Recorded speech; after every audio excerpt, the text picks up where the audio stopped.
Salute, brother. Salute, Bruce. How you doing, man? Hanging in, bro. Hanging in, man.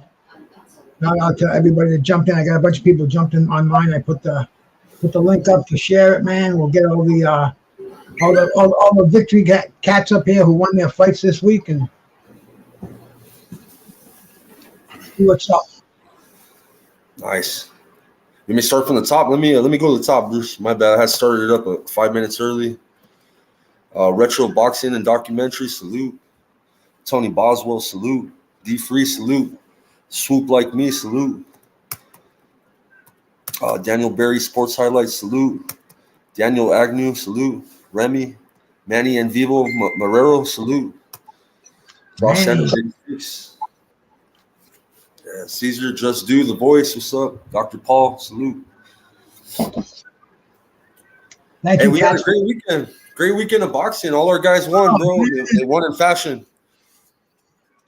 Boxing kicked my ass last night. I watched it all day. They didn't put that main event on. It was 12:30 my time before Tim Tszyu when it was fight started, man. It was just too much, man. I'll tell you.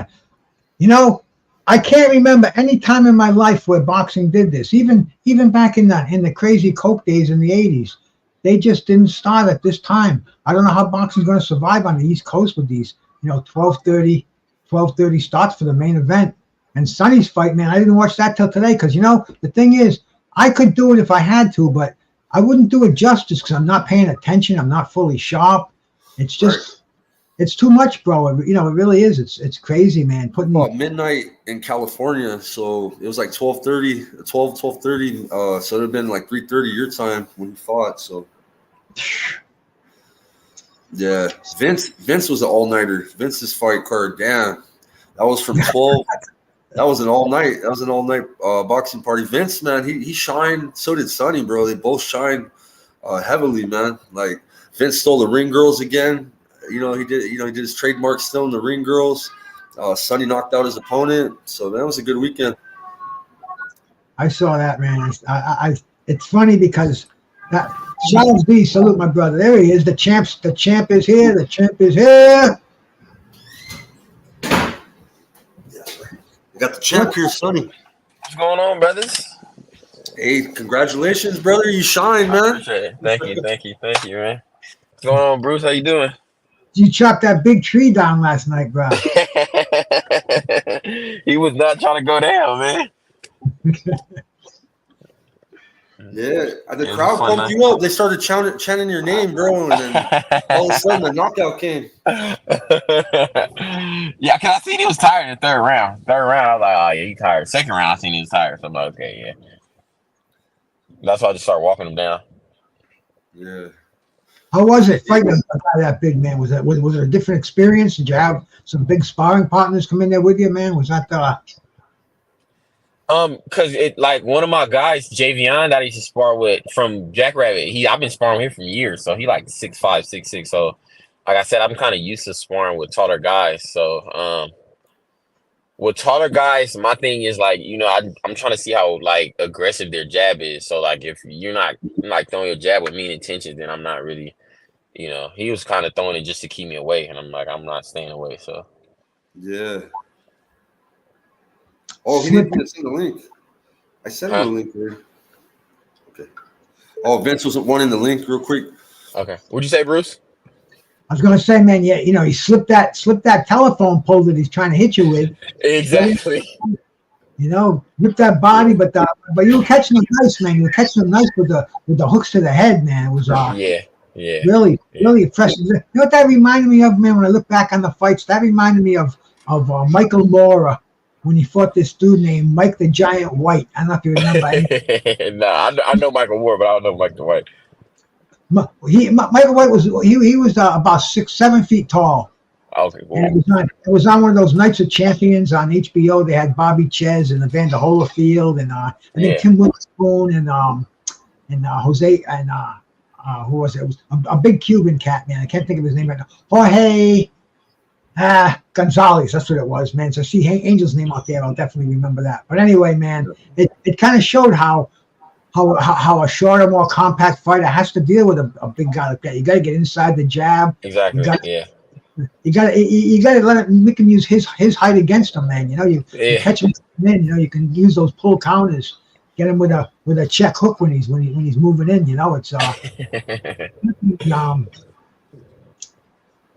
Man, that was an awesome fight. Did that sparring with Drago help you out since he was a bigger guy? Yeah, exactly. I mean, and that's what we were using this camp too, because like Drago, there's another guy that at my gym, he's like 6'5". There's two guys in my gym. One guy's 6'5", the other guy's 6'4". So, and then it was some other guys out in Pittsburgh that were like 6'3", 6'4". So like this whole camp for the most part. You have some power, bro, because Drago's been in there with a lot of experience. I don't know if everybody told you he sparred with, but at the time, I think he told me Efe was probably one of the strongest punchers he's been in there with, Efe Jagba. But he was telling me that you hit hard, bro, that you you're hella good, bro. Future champ, bro. He was telling me that right away. And he knows, man. That's John Jones' sparring partner right there. So he sees something special in you, bro. So that's tight, man.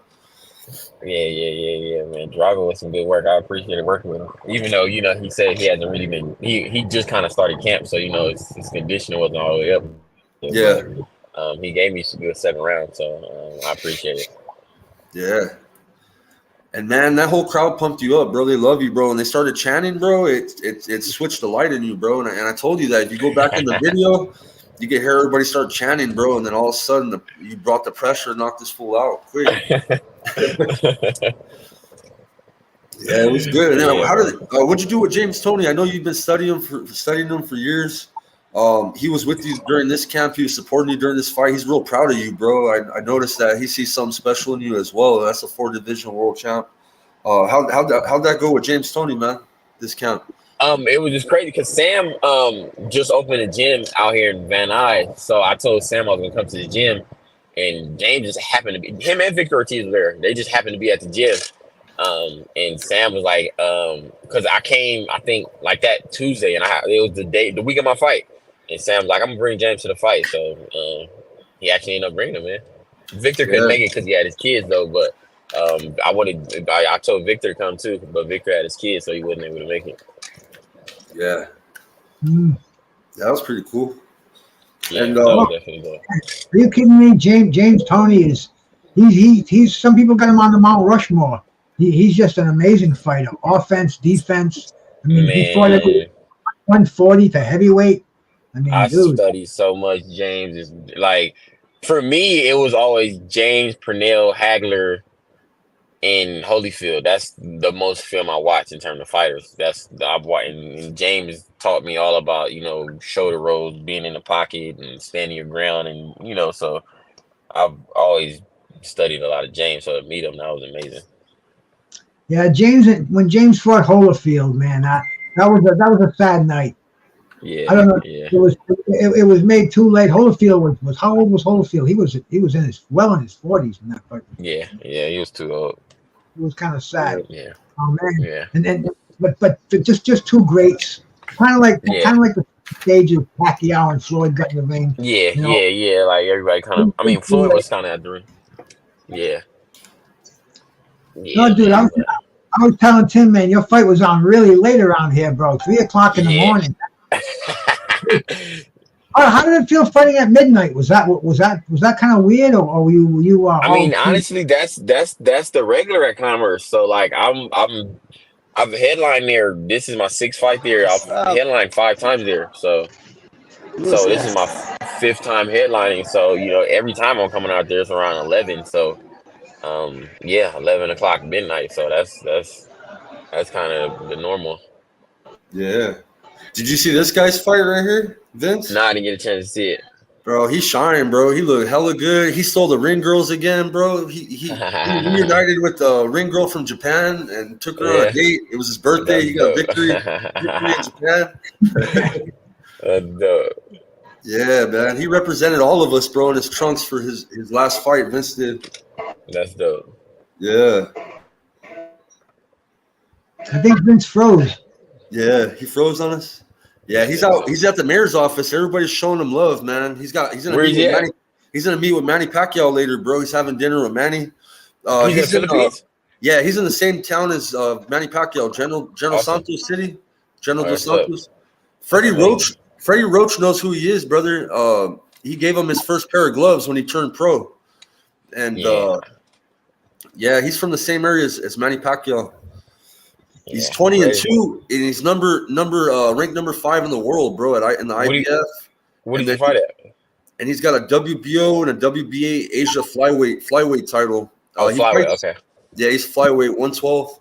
Okay. He's a beast, bro. He's got a style like Mike Tyson, bro. He goes in there and bangs. Salute to people coming in. Miss Just Frank. Anybody else? Picasso, D Free. Thank you guys for coming in. They're all watching you, bro. Both you guys shine, bro. Heavy, bro. Yeah. You guys were like a hidden treasure, man. If anybody would have been watching fights and been like, damn, look at these guys, bro. Like, yeah. So Sonny, you got any plans now? Or is you taking it easy? You getting ready to go to the books, see what's out there, or you got anything in mind? I mean, if anything, I probably won't be fighting till January because the guy headbutted me yesterday. So I got stitches in my face. So they said I saw automatic 60 days suspension. Wow. Yeah. So I won't be fighting anymore. This is it for the year.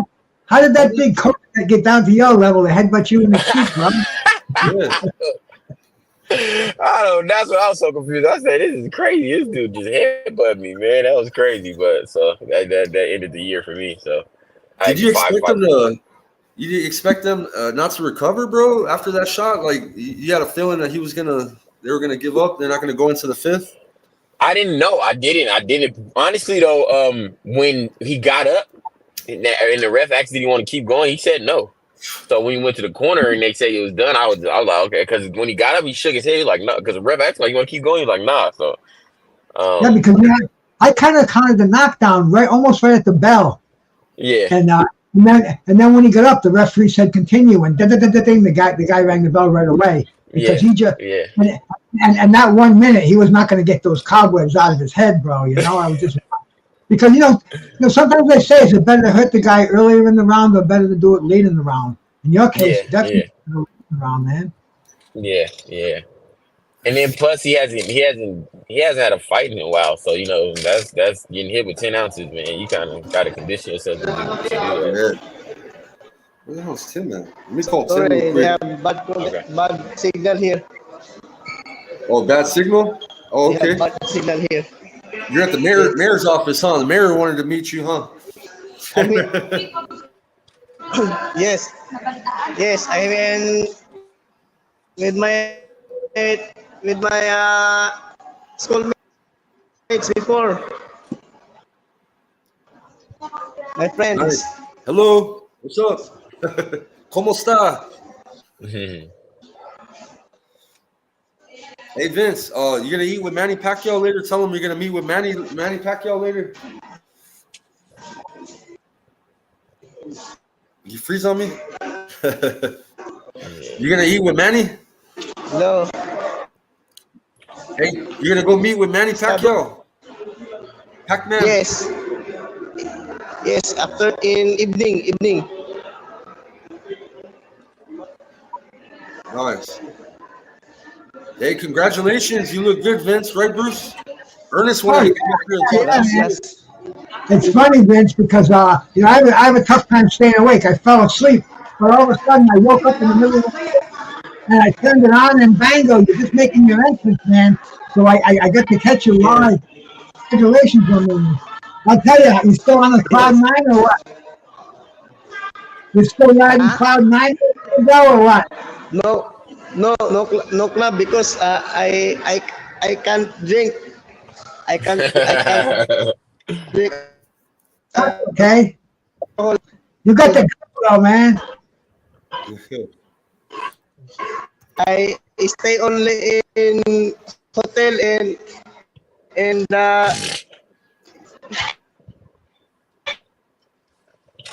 going You got a bad to hotel together dinner. Yeah, bad signal, bro. Dinner. The round girl dinner together with me. Oh, he had dinner with the ring girl, he said. He took the ring girl out to dinner for his birthday. It was your birthday. I hope she gave you more than just dinner, my man. Yes, very bad signal. Because in Jensen now, is raining, raining. They have storm. Yeah. All the girls want Vince now, Bruce. You should have seen all the girls that were at the fight, bro. They were all crowded around Vince, man. Sonny, you're single too, huh? You get all them girls flocking to you too everywhere, Yeah. bro. Yeah, I'm single, bro. Kasi together with Lucky day. kasi he fight. You gonna be on the next Casemiro card? Or Inoue Tapales? They're already trying to make Vince another fight right now, Bruce. Yeah. They're trying to set him up with a fight for December. Title eliminator. Yeah, so. In regional championship, Hermano, again, regional championship. WBO? Regional championship. Top 10 WBO contender. Asia Pacific. WBO Pacific belt? Yes. After that, PB World Championship. In God's willing. Nice. Yeah, you're doing good, Vince. Hey, did he take advice from all of us? You think? What do you think? How he did, Bruce? He took our advice, huh? Hey, that guy that you fought, he was no bum, man. That was a close fight. It was punch for punch for punch. Yes. But you showed you had the class, Yes. man. Yes. You had him. Do you know, Bruce, in my hermano, when I arrived in Japan, I have a flu because they very cold now already in Japan. What happened Very in cold. Japan? Before the fight, I tell my trainer I have flu Oh, flu. Oh, okay. because in Japan, very cold already. Yeah. They How try about to the- rob him, Sonny. They try to rob him. He won a fight, bro, 6-2, right? 8-round fight. He won 6 Yes. rounds. One of the judges, But do you know? Japanese. But do you know, Hermano and Bruce Gas and Angel Diaz, the Japanese people, the crowd, he said when I was going back to hotel, and he said the Japanese fighter he not win split decision, unanimous also because they have no runs win. But do you know the Japan rules? Do you know that? Yeah. They try to rob you, bro. Yes. The promoter is very happy to me, the promoter of Casimiro, because I entertaining him. Yeah. Got the man. The Tim and Tim show. Tim Willis. What's going on, Ennis guys? Johnson. Siya nakadaya. What's up, bro? And Congratulations. next fight, Happy thank birthday. you, Tim. Thank you. Yeah, congratulations. And then next fight, all of the sponsor again, I put already in my shirt and Bruce Gas in December, I will put my They're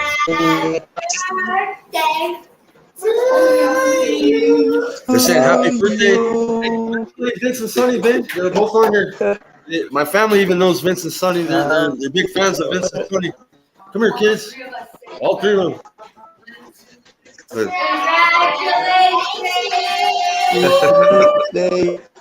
Yeah. Thank you, guys. Yeah. Stop. Good stuff. Good stuff, bro. Vince, It's congratulations. me, but I'm sitting.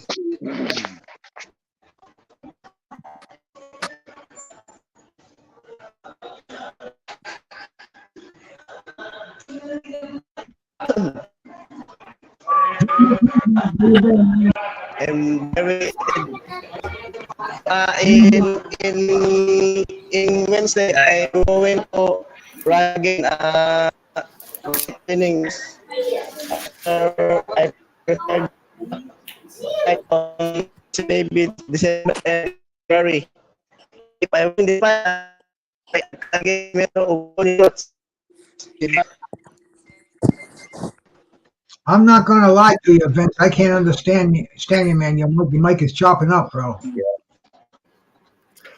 Bad service, hermano. Bad service. It's going in and out, in and out, in and out. Yeah, Angel, Vince, You did great. Vince, you did COVID? great. How's that COVID treating you, Angel? You kicking its ass or what? It goes in and out. I can't. hey, everybody's sick. 86 Boxing's out too, out of commission. I try to invite them tonight. You got coronavirus. I got the coronavirus. I think that shit's around, bro. So do I. So do I. Yeah, I lost like 7 pounds. I lost a lot of weight too from that. Yeah.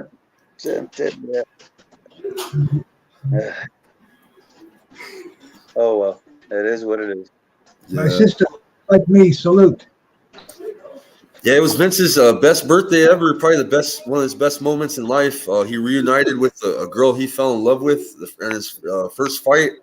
He hugged the ring girl and he became viral. So the girl, she worked his next fight, and he was able to take her out on a date on his birthday out there, and he ran to her right away. How you doing, Ernest? I haven't heard Ernest yet.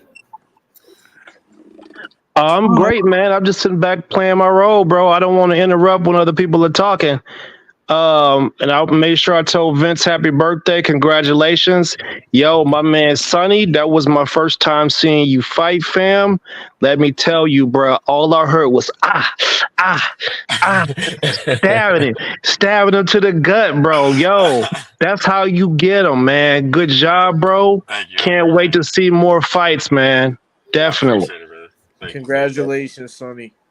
Thank you, too. Yeah. Destroy the body. Yep.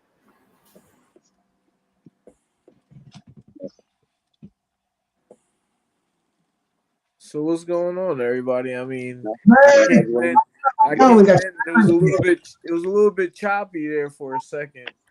I was hoping that it wasn't me. hey, Tim, did you watch fights all day yesterday? Not at all. You know, you guys, I'm so busy. I'm only catching highlights right now. I'm gonna go back and watch some of the fights. That YouTube card was a little bit weird. Very, very, man. But it was entertaining as hell, though. You gotta admit. Mm-hmm. So Tommy Fury, that fight was boring. I mean, I guess he's just squeaking by beating YouTubers, so it's like the dough that they're making, though, bro. I mean, dude, Sonny, if you can get up there and challenge KSI or freaking out there in London, Jake Paul or one of those cats, man. I mean, dude, that's why stick with us over here on YouTube. We'll make you a YouTube influencer, and you'll be up there fighting $1 million fight with Jake Paul, bro. Because really, that's how they made their money from hanging out, getting exposure, people knowing what they do. Oh, you know, look at that guy, Saul Pappy. He got his ass kicked yesterday. He was one of the biggest guys out there. He got knocked out, man. He had like 2 million people watching him work out. Wow. Yep. Hey, man, Saul Pappy was doing work at the beginning of the fight. He just got lazy. He didn't move his head. And the other dude, the Hitman, he realized he had some boxing skills. He was getting smacked around for the first 3 rounds, and all of a sudden it's like, hey man, I got a nice little machine gun here to wrap you with, and he started tagging Salt Pappy. But I'll tell you, man, the dough that they made for the amount of skill that they had is unbelievable. And that's what, Sonny would clean house in one of those celebrity fights. Even Tim Witherspoon Jr. over here, man. Dude, Hey man, it's Hey, William, salute. this is it's the making life me we want to. live. I want to spar tomorrow. This is the life, man. This was this. I bet this fight got more views yesterday than the fights that we saw. I mean, Well, damn. definitely more than like the Tim Zoo fight, or which I heard that he did very well. And he knocked him Yeah, out in the first round, 90 Right. seconds in the first round. But it's a shame because everybody today knows who KSI is, but Right. not even half of those fans know who Tim Zoo is. Yeah. Yeah. That's You know, true. yeah, but that you gotta ride that wave, bro. You're not gonna beat it. Wait yeah, for the wave. You yeah. got if you guys can cash in on it. Hey, That changes the whole game, man. yes, sir. That makes a see like let's just say 5 years ago, a Yeah. boxer didn't have the idea in his mind to go through a different avenue. It was just fight, win, and get to the top.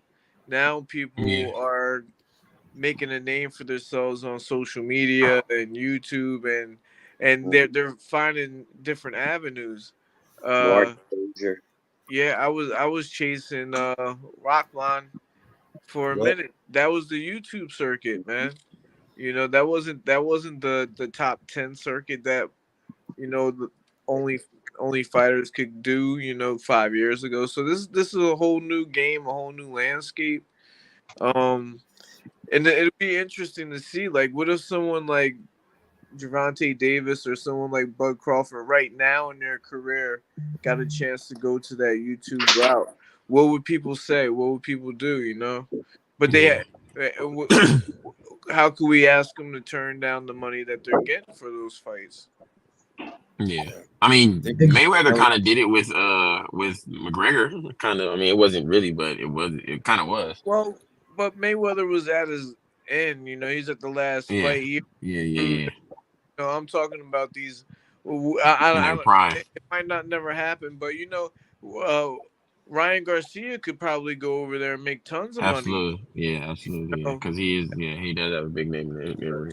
So what would we say about that? Would we say, well, he was never a real fighter, or how do you even measure, that career path choice? Right.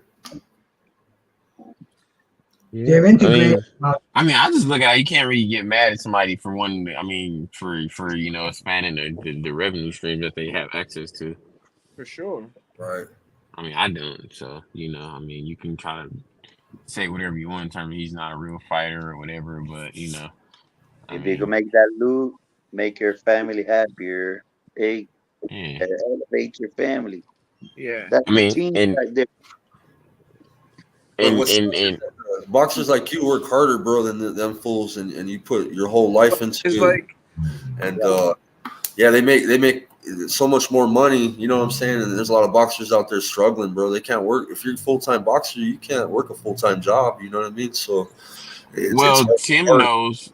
Tim knows as far as being involved in boxing, a lot of boxing has to do with building up like an aura and a gimmick more so than it is about a skill set. It's more so about you need people to buy your tickets, but on the other hand, one of the biggest way they buy the tickets to pay-per-view is by fighting the people that the fans want to see. Right. So you said by what? You broke up by making good fights that the fans want to see. So meanwhile, let's say Shakur Stevens says, "Look, man, I'm going to go over here and fight fucking Hezbollah, a little midget or something." I don't want to call him a midget. I don't know if that's politically correct. Wait, let me take that back. Hezbollah, let's just who I'm talking about. And make $1 billion. Well, no one would turn that down, but that's not a fight that we want to see him fight. We want to see these guys make real classic fights. So where I guess if your professional career isn't working out the way you think, maybe that's like the alternative or something. I don't know. Yeah.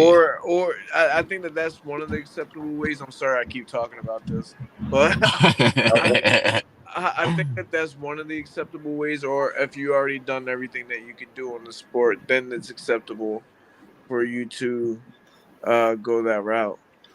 I mean, but what about guys like, because like back in the day, you had guys like Duran, where he had a bunch of fights, but you know they're all working big fights, so he'll have a big fight, and then in between he's fighting a couple cupcakes and some bum, and then he'll have another big fight. So I mean, I was thinking like, so Good what if they point. were to Good do that, point. like have their big fights and then just have some money fights with those like influencer type guys, like, but they're still taking the big fights that the fans kind of want to see, like, you know. Um, That's a good point. Yeah.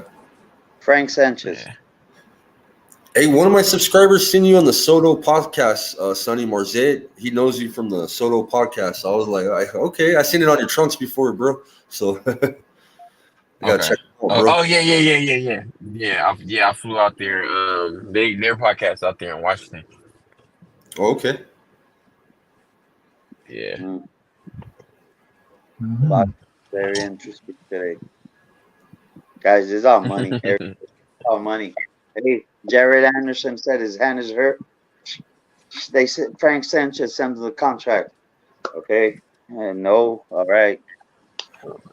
What Frank Sanchez can't find the fight. Hey, that's my guy from my country, but I'm gonna defend him. I have to apologize. I did watch one fight last night. I did watch Keyshawn Davis. Davis. Yeah. Versus a dude that's close to us. Right. Albright, yeah. Albright, yeah, Naeem Albright. Actually, his cut man helps me out with my amateur team, and I like the way that Keyshawn looked. You know, he looked pretty sharp, and he kind of took it to the dude. It went the distance, right? Yeah. Did that fight go to decision? Yeah, I believe so. Yeah.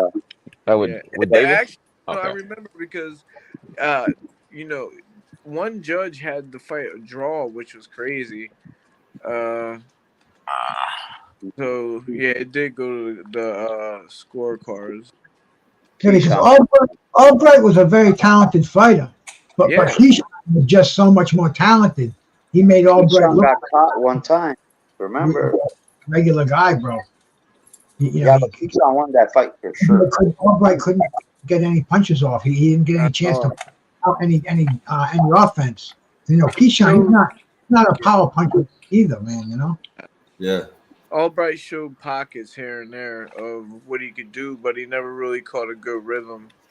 Never really could, keep it going. So that's how that goes. Yeah. That's 135, right? That's a Yeah. Lightweight. That's a division right there. Yeah, it is. They're deep.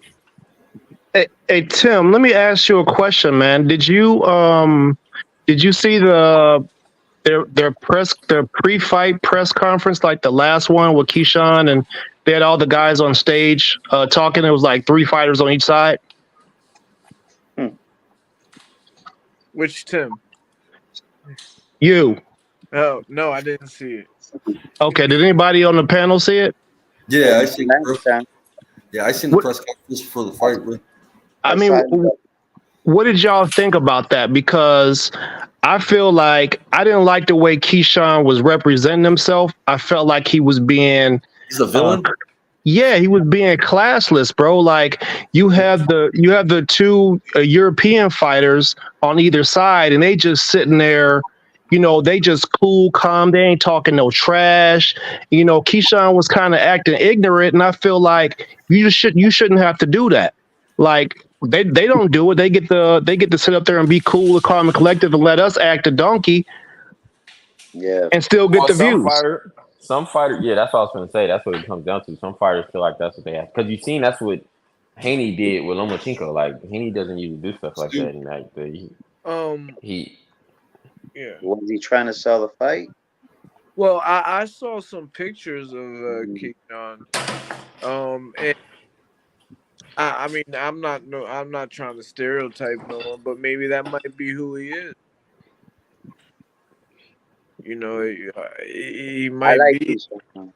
Yeah, it might be. He's good. Yeah, 'cause, I've seen ESPN feed people. ESPN tried to make. T.O. used to come in. He used to have the lines in his hair. He used to have the fresh haircuts, and they wanted him to grow his hair out. You saw what they did with old boy from Puerto Rico, the 154 pounder. I can't think of his name. He always fights on the Berlanga card. He's just promoting the fight. Yeah, he told everybody after the fight, he's just promoting it. They made him cut his dread. They made him cut his cornrows off. Yeah. So they projecting a certain type of image on certain people. Man, I just feel like at this point in the game, man, I don't think we had to do all that extra stuff. Hey, Hey, if you're making money, Would you be a villain, Sonny, if they told you to? So That's absolutely out my character. We'll give you extra couple million, brother. You be an asshole every fight. but I won't sell out. No, I won't sell out. that was just definitely that's just not my temperament personally. So Yeah. right. I mean, I just feel like for the most part, guys that do it, there's only been a handful of guys that have actually been able to pull that off and actually still be successful in the ring. Most guys that are running their mouth like that, they end up getting their ass kicked. Yeah, they do. Usually, huh? Yeah. Broner, Broly, like all the guys that's running their mouth like, bro, just the only person that you see like that are running their mouth and still win, like an Ali or Mayweather or something like that. But even still, they have limits to what they're talking about. Yeah, but those are special fighters. Exactly. I'm from You're Cuba. literally Lead by example, bro. Because after the fight, I wasn't expecting you to hit me up, bro. Because coach asked me for the full fight video because I did the video, and so I was like, "Damn, Sonny's at home, bro. You're ready to fucking go to sleep, bro. Like it was nothing, bro. Like another day in the office, bro." I thought you were gonna be partying, celebrating. You had James Toney in the ring with you. You had all them girls yelling, "Bleep, bleep, put him to sleep, bleep." Oh, wow. Shout out to that's the approach. the jury. That's the kind of approach I have to it, man. I mean, what are you training for? To expect a lot. I mean, that's my mentality. I mean, I'm training to fuck you up. So I mean, when I do it, it shouldn't really be a surprise. Right. Not bad.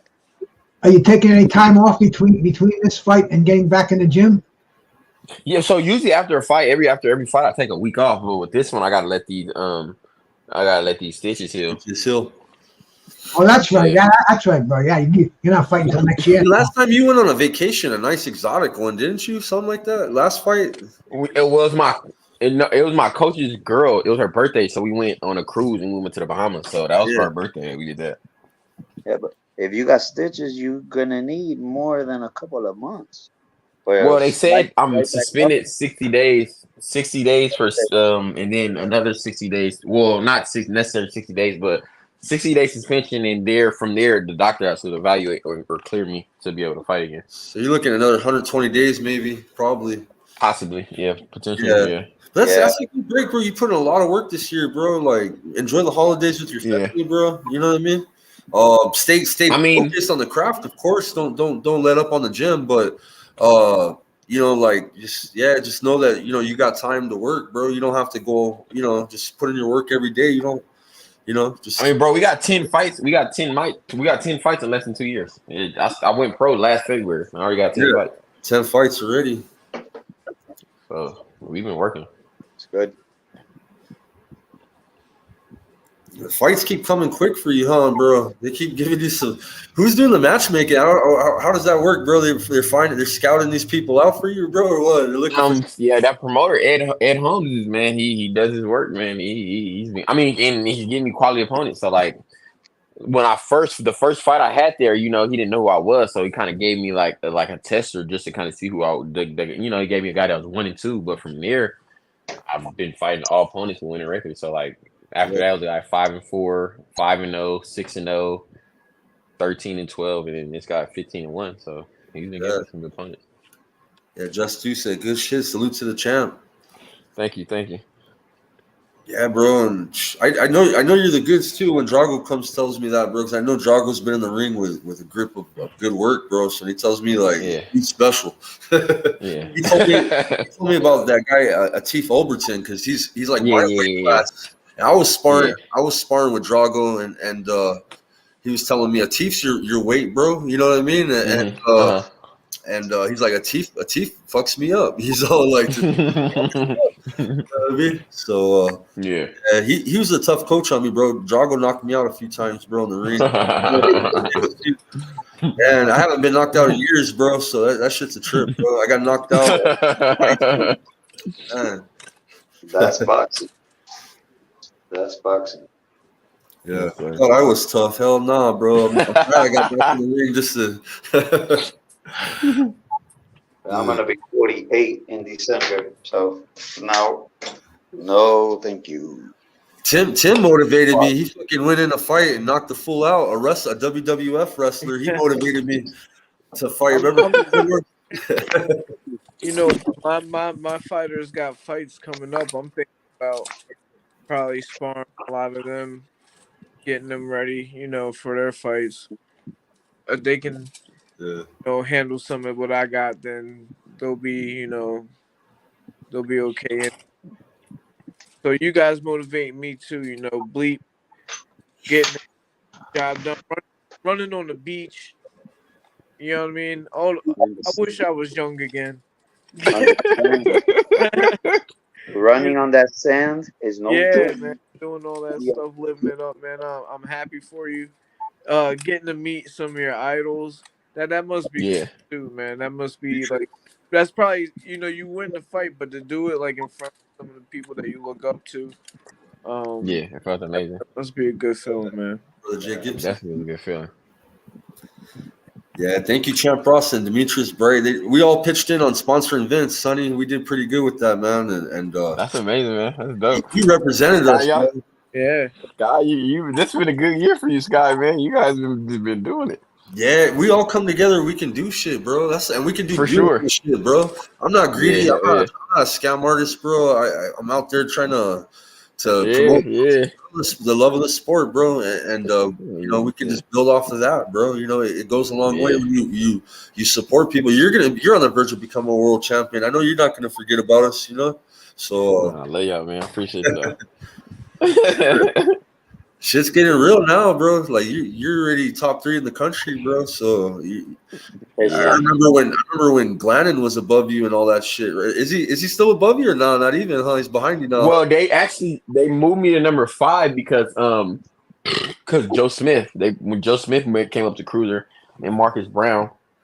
So it's Joe Smith, Marcus Brown, Glanton, and then a guy named Alante. But I think they'll probably move me above Alante Green.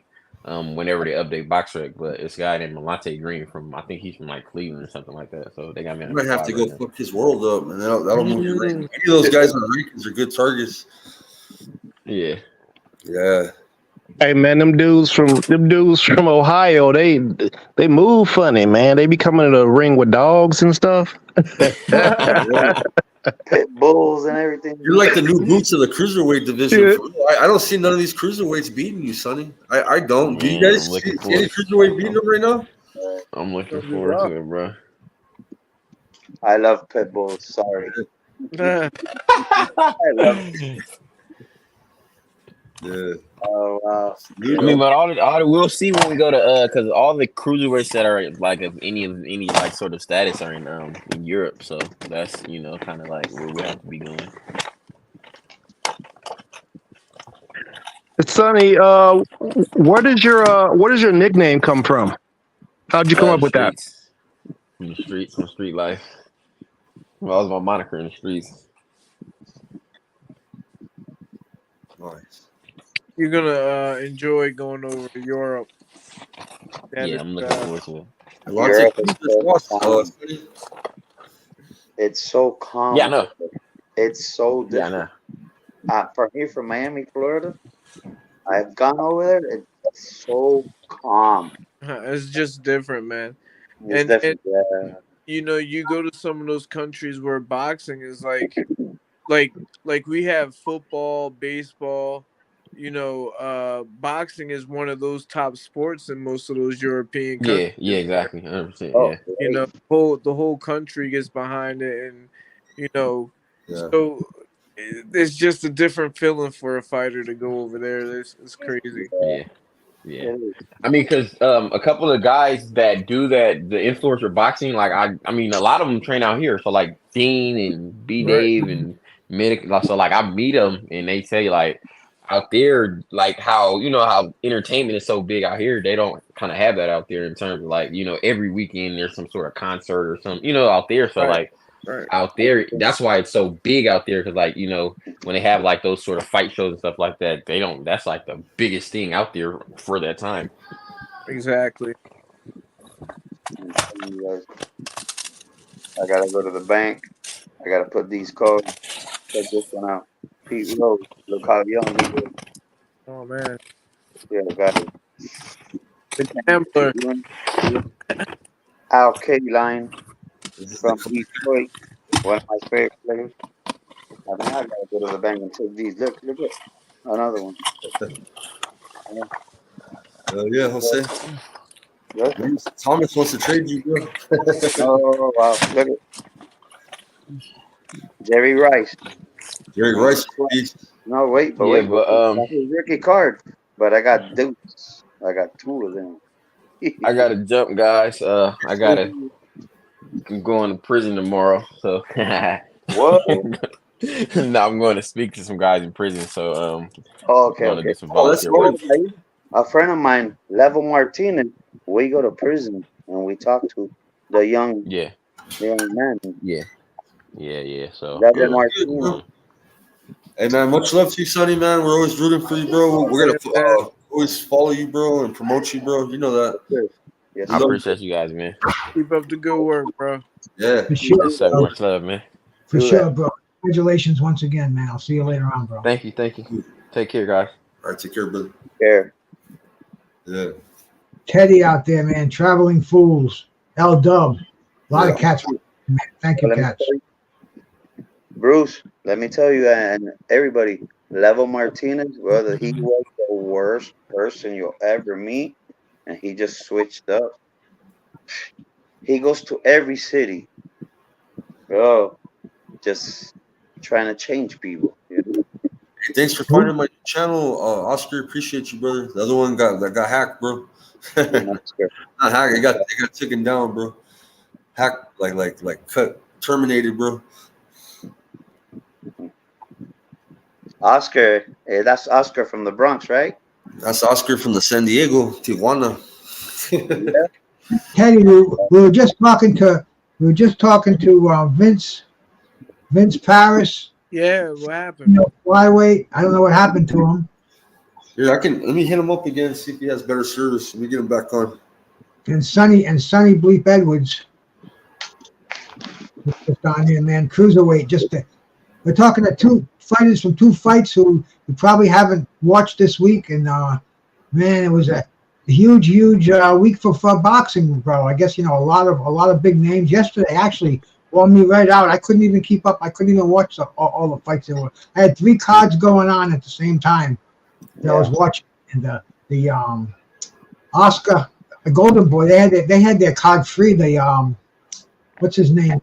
Burchell. Is that his name? Yeah, Miguel Burchell, second round. Yeah. That card was free on YouTube, and that ran head to head with the Showtime card, and also with the ESPN card. So man, it was nuts last night. Boxing once again, it shoots itself in the foot. But I had 3 screens on. I'm like L Dub. L Dub taught me that, bro. It's tough to do. I don't like it, but I just hate to miss. I can't do it, man. I can't do it. Boxing should just work together. I know they should, man. You just said it right there, but they don't do it. They don't realize there's more nights than Saturday night to throw fights, Yeah, man. we could have fights every week in a year if everybody was working together. Yes. But that's wishful thinking, guys. Yeah. That's wishful thinking. What do you think about the Demetrius Andrade fight with Benavidez, Tim? You know, I think that. So I've been watching Demetrius Andrade for a little bit, and I think that this is like one of the biggest step ups for a fighter, in a while, where his level of competition. This is something that he hasn't really been up against yet, and isn't he going up in a weight class or something like that, or is it? Yeah. He was a champion at 154 and 160, and this is new waters for him. Yeah, I think that it's a very noble fight to take, and you know, we could get an upset. I'm leaning more on the Benavidez side, but he, you know, I hats off to him for taking this challenge. Well, you know, I saw the press conference, and he looked like he aged, and his style that's not made to slow down. You know, the power is the last thing that goes. Demetrius is not known as a power puncher. He's what is he, 35 right now? Right. That's I don't know, man. I think he might have slowed down just a fraction of a second, and that's going to be enough to throw him off. He's not going to be able to handle the onslaught of Benavidez. And hey, man, but I hope I'm wrong, because I'm a homeboy, man. You know, he's from Providence. I want to see Boo Boo win. Yeah. But I don't see it. I look at boxing from I don't watch it with my heart. I watch it with my head. Yeah, same thing with Mendoza and Zhu. Like I knew Tim Zhu was gonna win, but I knew that it was gonna go the distance because Mendoza's a beast, bro. Like he went the distance with Jesus Ramos, and he's one of the biggest 154 pounders in the division. So, you know, Tim Zhu, he got through Tim Zhu. So I give him credit. At least he fought. He tried, bro, but he wasn't on that level. You know what I mean? Mendoza has the tuna. Yeah. So with Andre being from Providence, Rhode Island, what do you think about his career and how it's gone thus far? Man, you know, he's from the school of boxers today where they fight once a year. He always seemed to sign a contract where he got in disputes with his promoters, and I look at his career as wasted. He had so much potential coming out of the amateurs.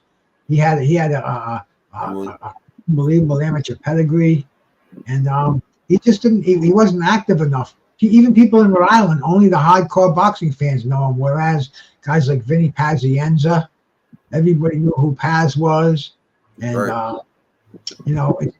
In Rhode Island, such a small town, he could cultivate a big following. And even if he couldn't get those fights, back in the old days, they'd go have a fight. Jimmy Birchfield would put a fight together at the Providence Civic Center for Pazienza. He'd have a hometown crowd there, but they don't seem to do that now. They sign these exclusive contracts with different promoters, and they're stuck to you know. I know he was fighting with Eddie Hearn for a while. Now Eddie Hearn, that contract expired. I guess he's with PBC now. So man, you know, it's a different ball game. But I look at his career as lost potential. People in Rhode Island, they know more. You mentioned Andrade, they know more about Andrade's bar down in Charleston, and they know about Andrade's fish and chips down in Providence, than they know about Demetrius Andrade. He just wasted potential as far as his boxing legacy goes. Right. I would just fight everybody, even if I lost. Give me my checks. Let me get my checks. Indian Devil. I don't know where he's making those checks, man. He's not fighting enough. Exactly. You're right, Bruce.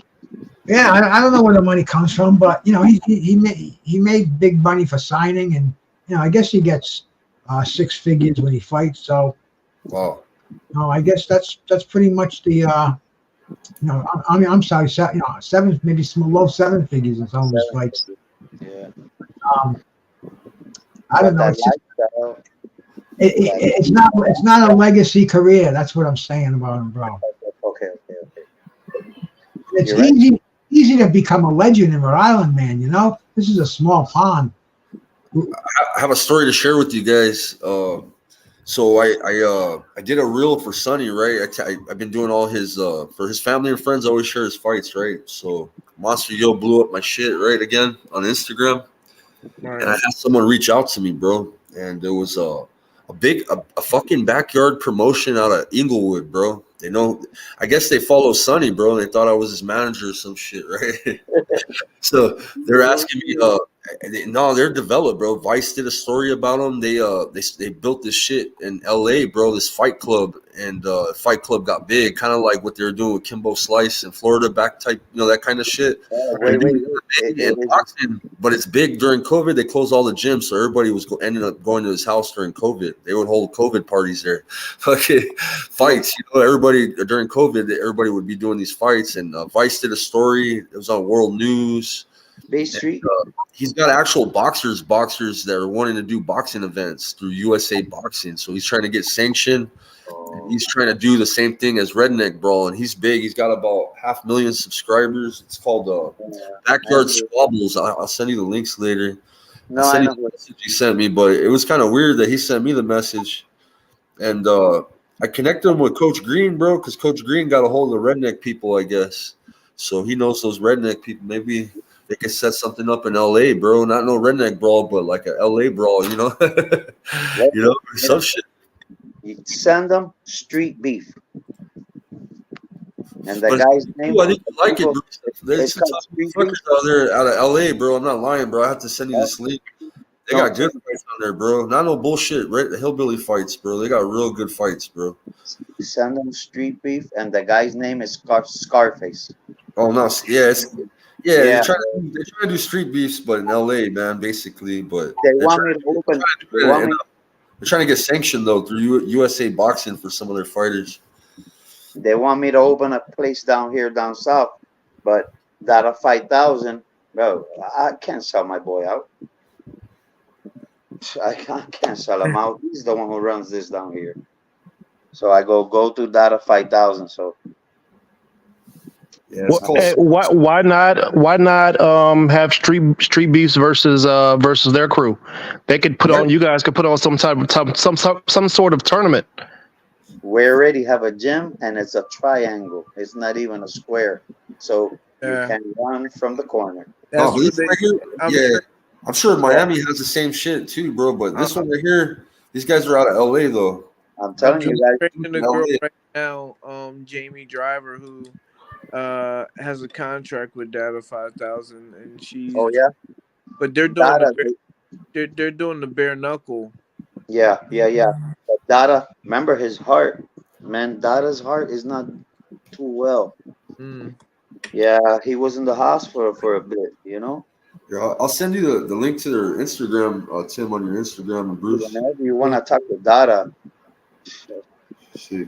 I'm telling you, he has a gym, everything, and so does Joel Romero, the MMA fighter. I wonder if I'll get a copyright. I'm gonna play a link, man, from their shit, bro, and I'll show you guys what it is real quick. I wonder if I'll get in trouble. Let's see. It'll take a couple minutes.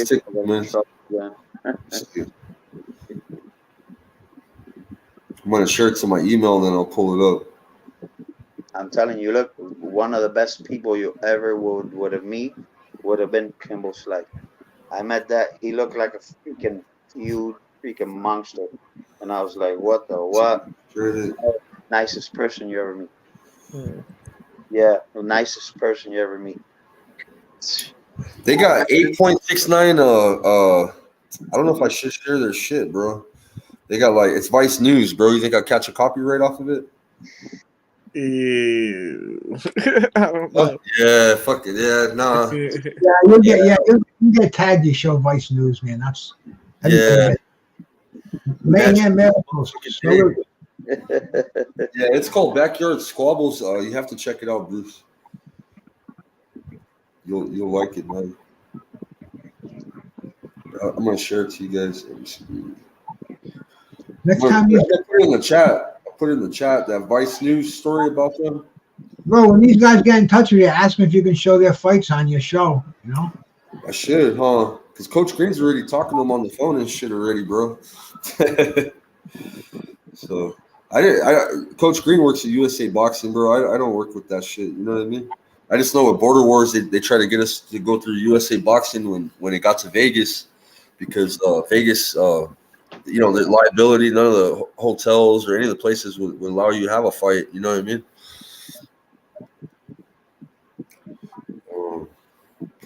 Vegas is all money. Vegas is all money. That is a great place. I'm gonna pull up their Instagram profile too. Guys, I gotta run. I'll catch you next Sunday. Have a great one. All right, Angel, Gas, Skywalker, my man Ernest. How you doing? I'll catch you guys Later. See you later. Yeah, later, brother.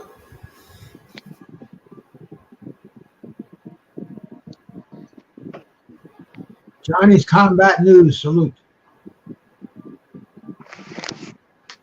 Mayhem and Miracles. Salute. Really? Mayhem Miracles. They're just coming in.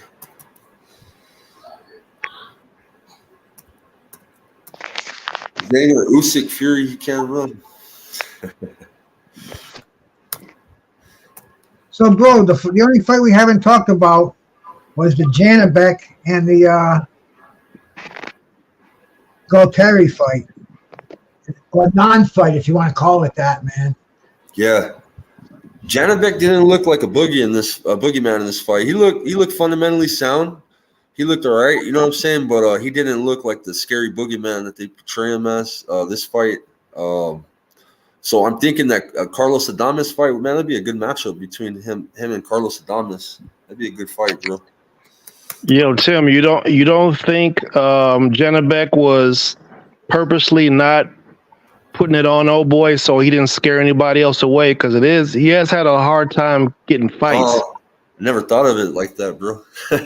Yeah, dude, nobody wants to fight him, man. I mean, I could tell after the first time he touched old boy was like, yeah, I don't want to get hit by this guy. Yeah. He went straight into his nutshell after he got hit the first time, and he didn't even try to fight the dude. Yeah. Yeah, I was expecting Janabek just to murder him, bro, type shit. But nah, he seemed more reserved. You know what I mean? He still looked good though. I'm not giving him any discredit on his fight, but I'll tell you, the dude is definitely is going to be one of the most underwhelming IBF middleweight champs in history. Yeah. You know, half the cats over here. You know, the guy. I think his name was Vincenzo, and he was from Europe. I can't remember. It wasn't Italy. Yeah. It was maybe Bulgaria. I'm not sure. I'm bad with countries. But anyway, bro, the guy, he didn't have one title defense. He won a vacant title. That just tells you how these fucking federations give out these belts, man. Yep. No credibility. He didn't win a round against Janabek in that fight. So yep. Now Janabek's got 2 of the titles. All he's got to do is get 2 more, and he's undisputed at middleweight. He'll be the first undisputed middleweight in the 4-belt era, right? Yep. And you know, he's managed by one of the best. He's got the same manager as Usyk and Lomachenko. He's got one of the Klimas is a really good manager. That's Casemiro's manager too. Yeah. I mean, you know, Mal Charlo's got to defend that belt sooner or later. Or they have to strip it of him. I mean, dude, there's so many. It's been 2 years. I can't see how they let him hold the fucking belt. So I mean, strip that motherfucker. Get a tournament going. And right now, I think at 160. This is the interim champ. He's the interim WBC. Who? Carlos Adames is the interim. So if it does get taken away, he'll be crowned the new champ. Carlos Adames. Yeah. You know, that's another thing. Interim champ. I remember everybody giving Boots Ennis a pass because he's got an interim title, so he doesn't have to fight the mandatories. Yeah. Have you heard that? He doesn't get ranked in other federations don't rank him. He doesn't have to fight their champions. You know, so yeah. You know, I've heard people call it the curse of the interim title, but Mendoza, he was an interim champ for the IBF, and he got a shot at the WBO title. So he was getting ranked by the other federations, you know. Yeah, he had to. Vince the same way. Vince, he's been messing with 3, bro. He hasn't done anything with the WBC, Vince, but he's WBO. He's got a WBO Pacific Asia title. He's got a WBA. Then he's ranked in the IBF too. So it's smart. It's not good to always stick with something, one route. You know what I mean? Like, you gotta kind of. We should have no control over that. They should rank you on your merit. And if Vince is the top 5 junior flyweight fighter, I mean, bro, he should be ranked by the WBC. He should be ranked by all the federations. I'm sure they all look at each other's ratings. Hell, Doug would be able to tell us more about that because he's an expert at the rating. But we should ask him, man. I don't know if he's still here, but it'd be cool to find out why the WBC doesn't recognize him when the other 3 federations do. Right. They want their cut. It makes him seem stupid. It makes him seem really, really out of the loop, man. If the other 3 are ranking the guy and you don't even have him, he's not even. The WBC ranks what? They rank 30 fighters, so they must have him in their 30 anyway. Yeah. But don't the organizations take like 10 to 15% of the check? So let's say you're fighting to be ranked, or you have won the interim belts, and you're making $1,000 for a fight, right? So they're gonna take like $100 of that, $150 of that, of your $1,000. I don't know if they do that for rankings. I know champions have to pay sanctioning fees, and they got a ton of belts in every weight division. But as far as being ranked in the division, I don't know, man. That's a good question. What was your opinion on Keyshawn's performance? Teddy was asking. Ernest? Keyshawn is sharp, man. I just wish that he would switch gears. I mean, he has the ability to get people out. Like, once he gets somebody stunned, man, I mean, he's an Olympian. Matter of fact, he's an Olympian that fought as a professional for like 2 fights before he finished his Olympic career. So, I mean, honestly, he's had the best of both worlds. He needs to go and start getting it done. Like, until he started knocking fools out, like, I think he need to zip it up. Because you can't be talking all that trash. You ain't going out there handling your business. Yeah. And, Teddy, too, sometimes that happens, too, with a lot of these Olympians. We got Andy Cruz, who beat Keyshawn Davis in the Olympics, and he doesn't possess a lot of power either, but he can outbox somebody and shit. You know what I'm saying? Like, they gotta develop that, man. Right after the amateurs, it's 3 rounds, headgear. You know what I'm saying? Like, then you go into pros. It's that power. You have to learn the power. It comes in time, I think. I don't think it just happens right away. It's very rare when it does, right? With Olympic fighters. Can you tell me Olympic fighters that had power, Bruce? There probably is some. That's why I don't want to give. Oh yeah, man. Torres. Boots dad. Richard Torres, yeah, he's good. But he didn't knock out that many people in the amateurs either. Did Torres? Boots dad.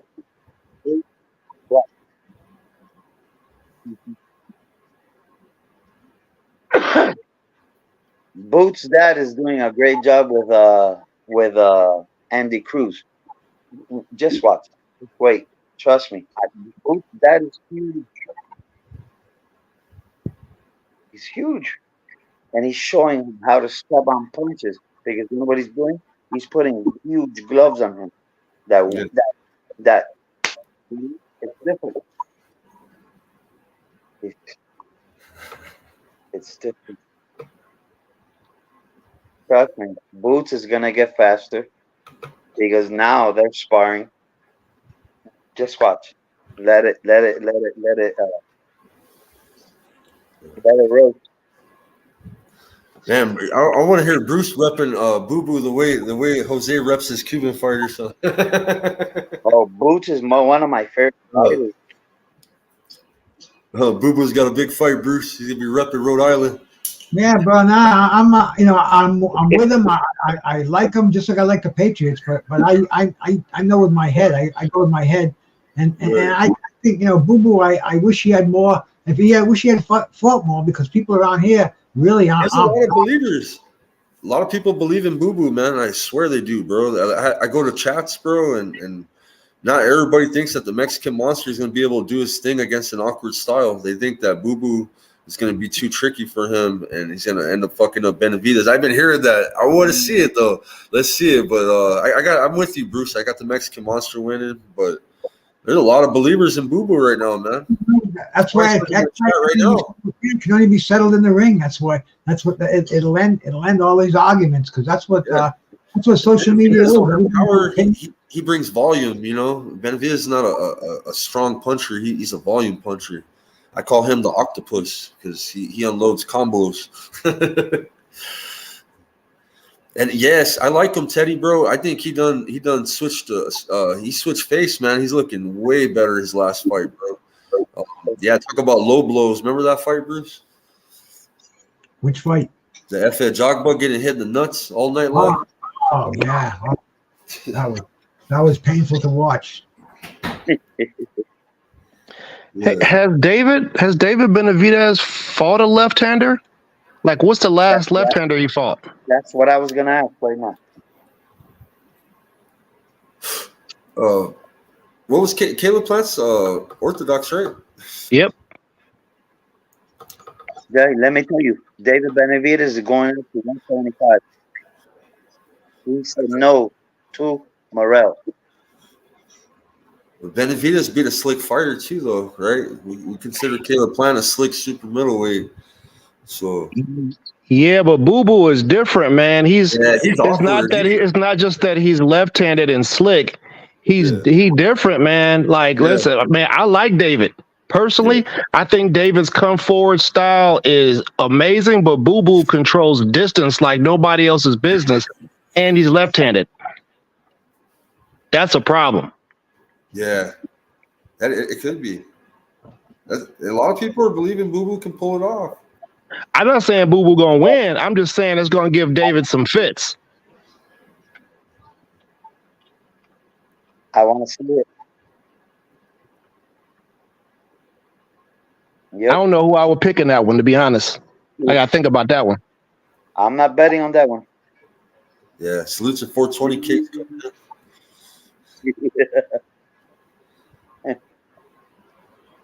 Yeah, he can fight on the back foot.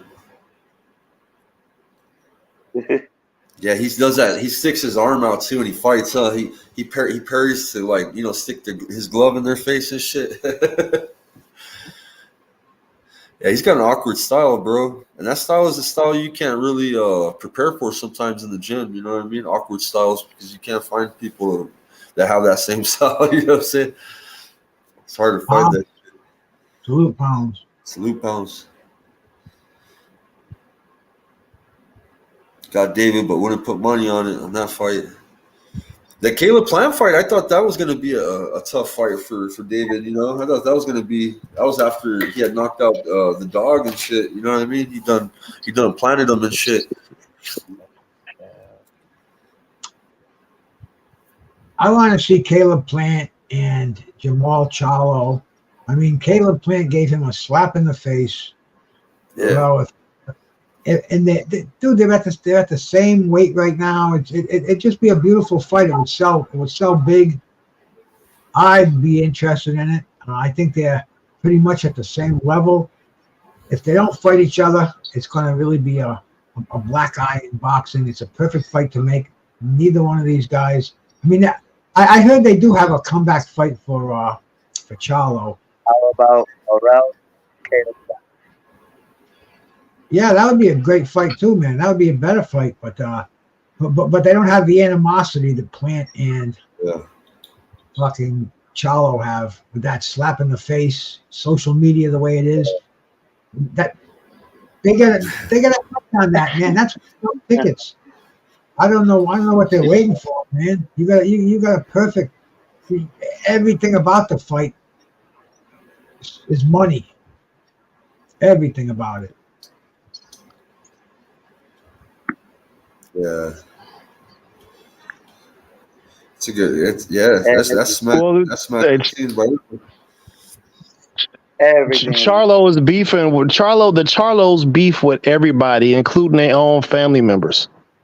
You could make a fight out of the Charlo's ex-wife and the new wife. Didn't they get to scrapping at the Earl Spence fight? Like, there's always some sort of movie line with those guys. Like, to be honest, I don't know why they didn't let them. They should have kicked them dudes out of the stadium. They shouldn't even been allowed to come to the fight after that, after what they did pre-fight. It's messed up, but imagine, bro, the Charlos hate each other so bad, bro, that they have beef with each other and they stop talking to each other. And it's all public. They're like, "Fuck my brother. I hope he loses. He's a bitch," and they start talking shit to build up a fight between themselves. Ooh, big money, bro. That would be nuts. I mean, imagine how many people would view that, bro. It'd be like, these brothers hate each other. They hate each other for 2 years. Now they're fighting each other. You believe that? That would really make a lot of money, bro, if you really think about it like that. Well, remember when the Klitschko's were both heavyweight champions at the same time? They owned the heavyweight division. Yeah. I had 3 belts. I had 2 belts, and Vlad had 1. Yep. And they joked about it. Even at a press conference after Vladimir beat Sam Peter, Don King was talking about it, and they said it would never happen. But then I think one of the Klitschko's grabbed the other one's belt and watch it, brother. And but yeah, man, brothers. I think the only time we're going to see that is in wrestling, like the Steiner brothers against each other. Maybe the Hart brothers or something. But boxing, I don't think it's ever happened, man. Yeah. Salute to Lake and Kirsten coming in. Steiner recliner. Eddie's in the house. What's up, Eddie? The Steiner recliner. There you go. Jose. That would fuck you up, bro, huh? Yeah. That's devastating. I don't know how they fake that, man. He used to put the pressure on with that sucker. Whew. It was a great show. You send Eddie a link real quick. Eddie wants to hop up here. Yeah, they did. They did, Teddy. I know the Charlos did. I bet the Klitschko's did too.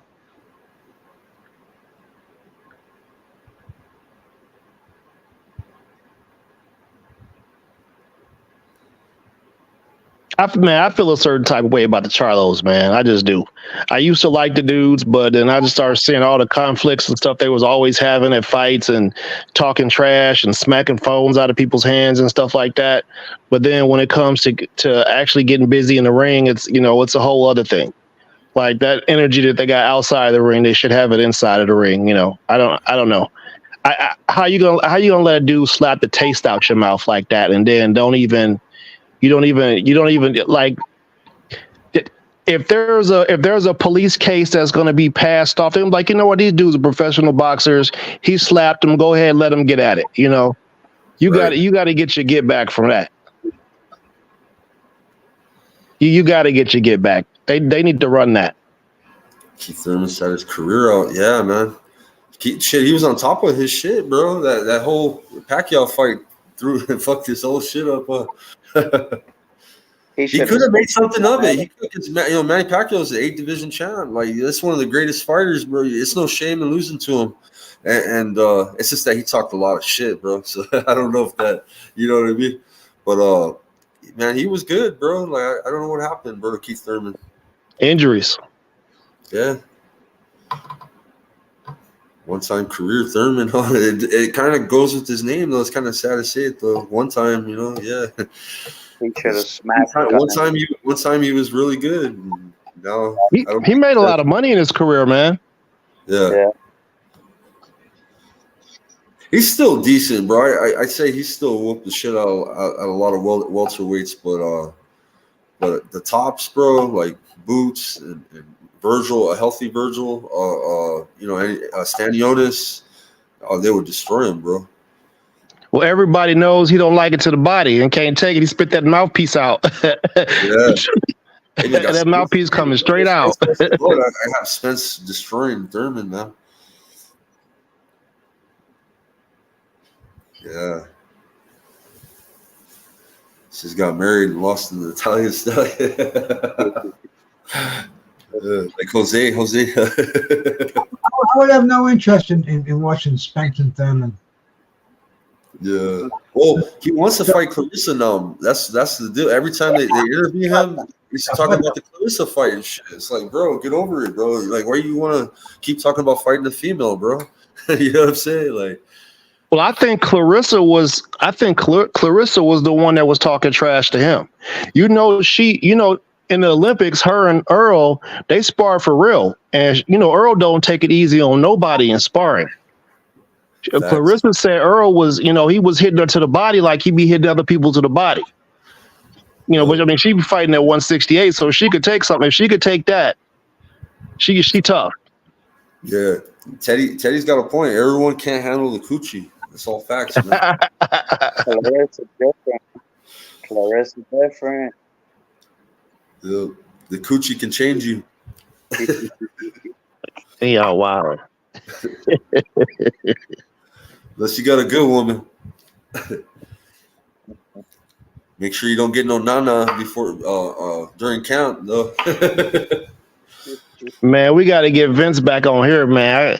I need to get at him. I know he was motorboating. Oh, He's having fun, bro. He's in the cloud nine right now, bro. Like, he's so he was at the mayor's office when he called us. He was just leaving the mayor's office, bro. And now he's going to Manny Pacquiao's for dinner, bro. So I told him to give me a shout out, get us a shout out. He knows about it, bro. He loves all of us, bro. He might video call us or some shit when he's with Pacquiao. Shit, I might even go live if he video calls me and Pacquiao's on the line. I'll hit my live button real quick. And we'll chop it up with Pacquiao and shit. It'll be like special alert, Manny Pacquiao in the house. Yeah, he's a hero in his hometown right now, bro. He's doing good, man. Teddy's confused. We're talking about a flyweight we sponsored. His name is Vince Paras. He fights at 112 pounds. He's ranked number 5 in the IBF. He's got a WBO and a WBA Pacific Asia title. He's not a world champion yet. He's fought for a world championship.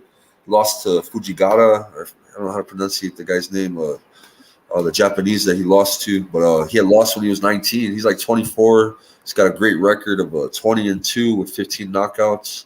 He fights like a mini Tyson, like kind of like a Pitbull Cruz, but a little bit better. He's got a nice jab this fight. Do you see that jab? And hell of a fighter, man. Very, very entertaining. He steals the ring card girls, Teddy. He's a single guy, so he's always grabbing the ring card girls. He could sing in like 5 different languages, Teddy. He could sing in Russian. He could sing in Thai. He could sing in English. He's very, very talented dude. He's a trip. He's real smart. Hey, we're going to have to give Vince a new song to walk out to, at least one that got the right type of beat to it. Because we got to get him to the States, bro. We got to put him on some dance moves or something, bro. Yeah, I got his. Well, let me show you guys. Let me turn my virtual background off, and I can. Here, I gotta cook up. I'm about to cook. Here, I'm gonna present Vince's ring walk real quick. Hey, he the little bro. We gotta cook him a little bit. We go. Yeah, I could pull up his ring walk right here. I got it on my YouTube. Let's see. Man, that shit was great that night. Man, Vince was so happy, man. That fool was dancing to his own tune. It definitely wasn't the one that was on the speaker. That shit was a tripped out song, bro. And yeah, his feet were bobbing to another beat. Let me see. I'll pull it up. I got me breakdancing my new YouTube. That my last one went viral, my breakdance video. Let's see right here. Ring card reunites a ring card girl. Here, I got the ring walk. This is the ring walk. I'm gonna share the screen. Give me a second. Sorry, bro. I'm slow with computers.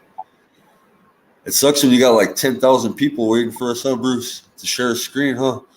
Right. I leave Bruce hanging sometimes. It'll kick me out, and people will be pissed.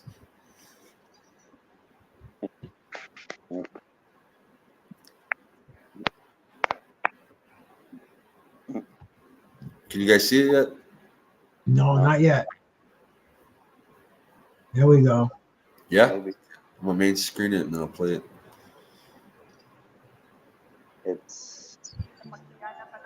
It's coming on.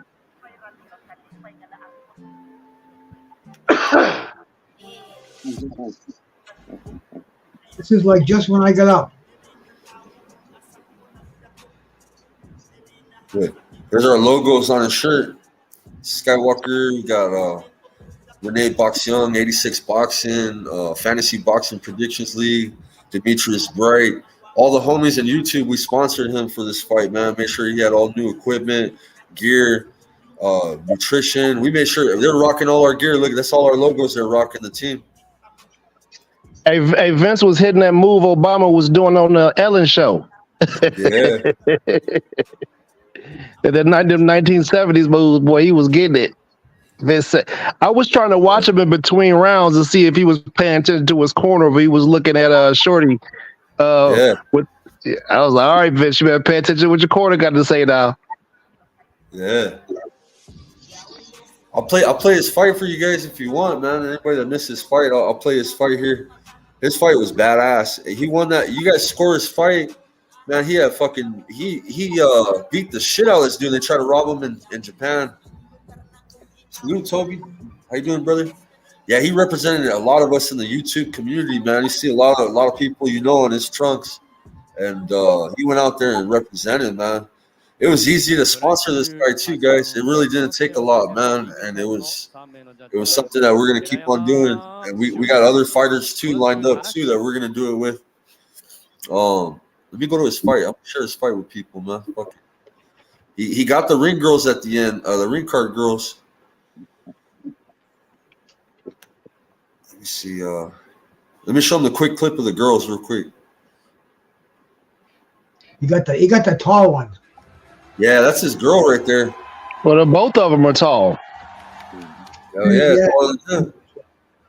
Hey, watch this move he do. Hey, come on over real quick. Wait. Vince, whoa, there's another one. Hey, there's another one. You got the tall one with the big smile. Look at that smile, man. He's happy as hell, man. He's like, yes, sir. He said, hurry up and take these gloves off, will you?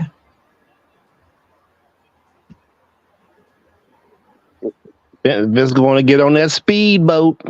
Oh, Toby, my bad, brother. I played it on Facebook, Twitch. I do the age restriction because they told me I need it on my videos, man. I smoke a lot of weed, bro, so they always pick up on it, I guess. And they do that. Actually, they do it automatically to my videos. I don't even do it. They do it. Yeah, my bad, bro. Look at my thumbnail is down there. I fucked around with my camera one time and I got that weird.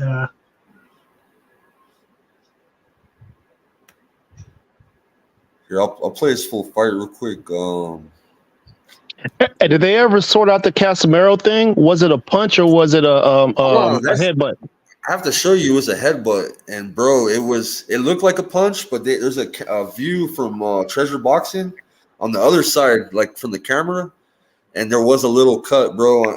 The dude tapped out on a little cut though, but he did get. I have to show you the headbutt too, bro. I'll show it to you right now once I put this fight on. Vince they got some photos of it, and I'll show you the photo. Yeah, so I thought, but it's still the injury. He didn't want to take no more heat from Casemiro. Oh, it's a parlay. Okay. Here, I'm going to mute this real quick because I don't want to hear myself talking again. Here, and I'm going to rewind it back. Let me get to his fight. And the quality is the best quality I could get, man. Let's see. I went main screen for Vince's real quick. I had a translator that night. There's Vince and his ring walk right there. Yeah, I thought that sounded like Manny Pacquiao that you had with you that night, man. Yeah, he was a trip, man. He comes through my channel a lot. But the channel, man, the people in the chat, they wanted him to speak Tagalog. They didn't want him to speak English, so they're getting pissed with him. He was wanting to speak English to me, practice his English. You know what I'm saying? They didn't want him to. They wanted to hear Tagalog. They didn't want to hear English from him. They said they wanted to hear my English and his Tagalog. They were like, yeah.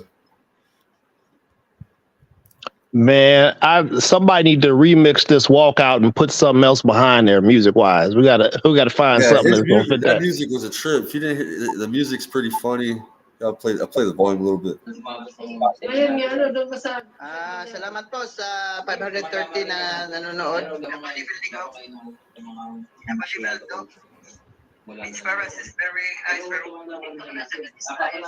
Oh, you can't even hear it. Yeah, this is not the original. This is off my YouTube.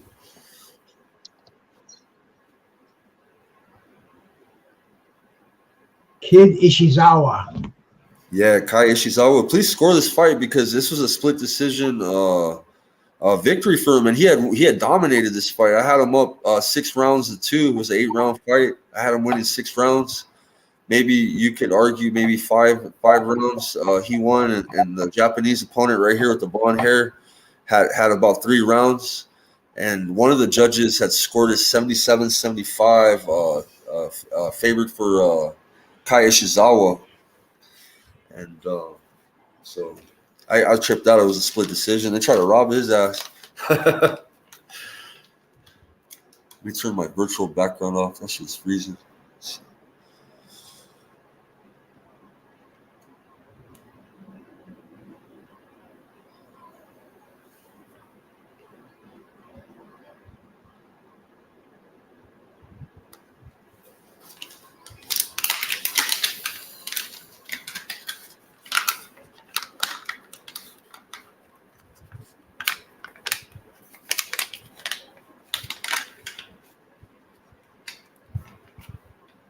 Oh, for sure, Toby.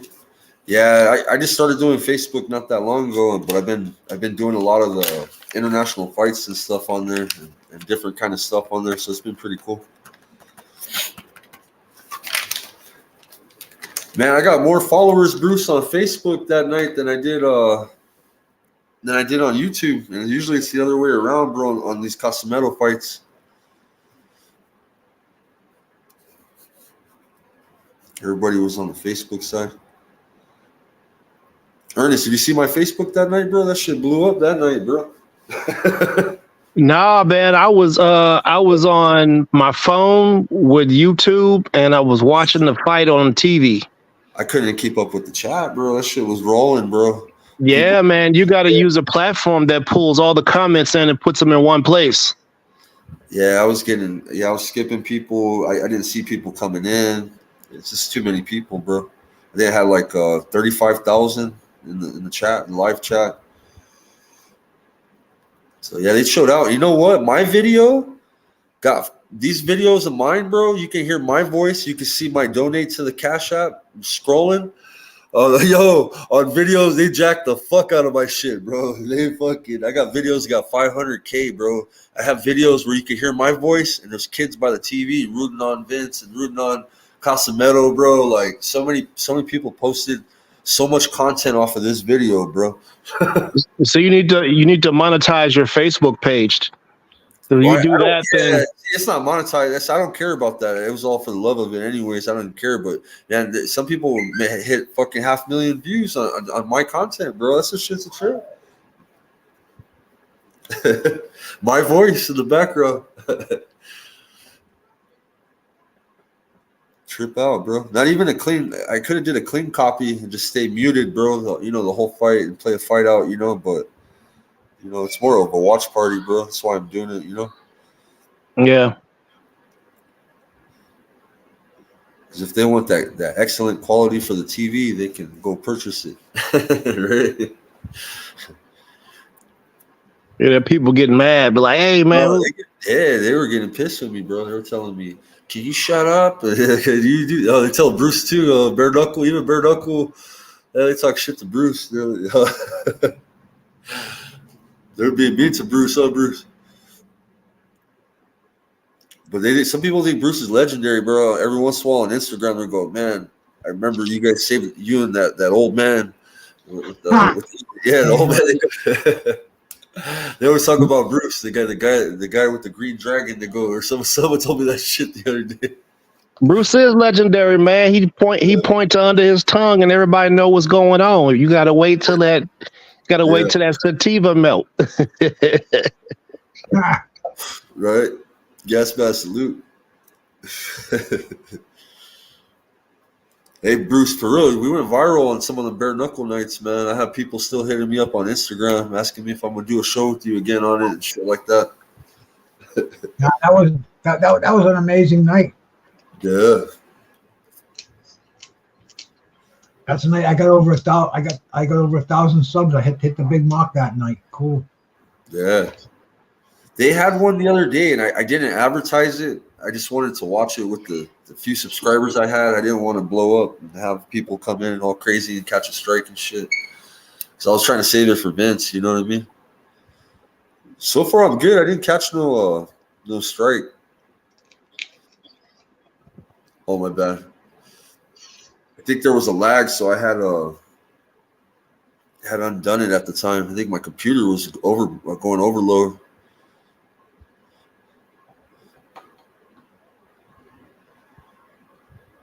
Yeah, so this is round one with Vince, and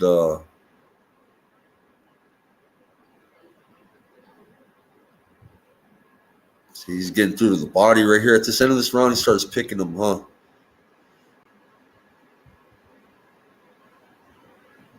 Look, he's missing too, right, Ernest? Yep.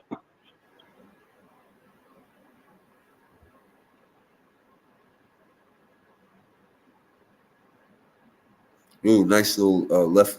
Little left. Yeah, it's like a hybrid, a hook uppercut. Oh, it was a hybrid, huh? I didn't know what to call that punch, huh?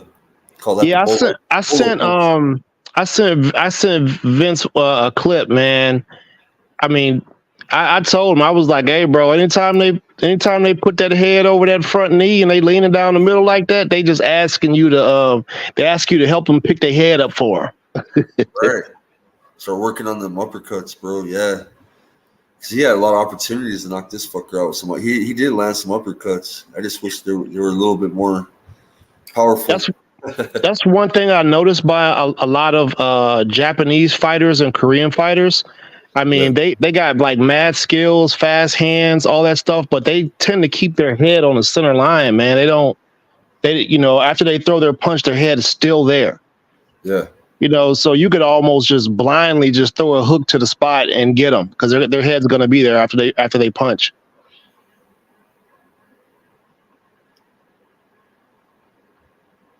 Look at him. Yep. That's only one round right there. Yeah, you breathing that forehead red. Vince to put Yeah. Look, Vince opening up already. Round two. Putting them knuckles on him. Yep. And he's punching down on him too. It's crazy. It's kind of like he's fighting him tall. He's fighting him tall, bro. Too. I noticed his posture. Like when he backed up to set his punches, you see him do little hops and shit. And he's trying to make sure his height's imposed. You know what I mean? Look, he's trying to be the taller fighter.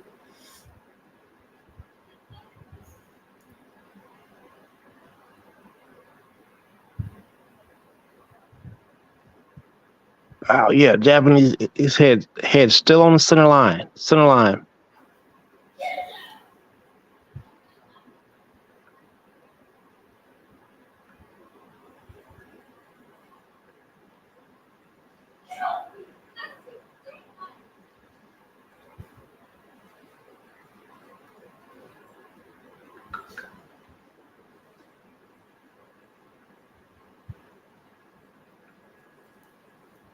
You know whose footwork would be awesome for Vince to emulate? Chocolatitos. Because Chocolatito he's always on balance when he throws his punches. Uh-huh. Like he's almost never out of position. Like you don't really catch him reaching. Yeah. Yeah, Chocolatito. Yeah, you see how he lost his balance right there? Yeah.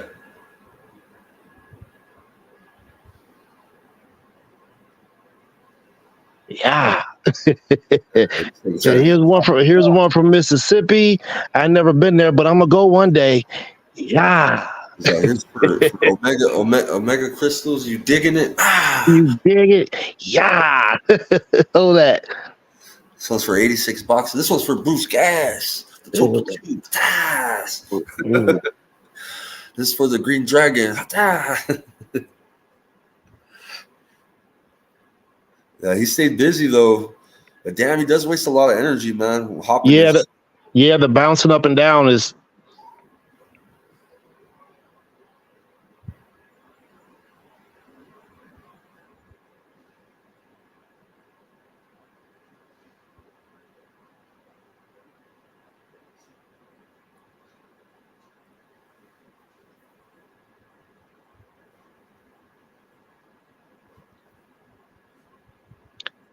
He could probably use a few more feints too.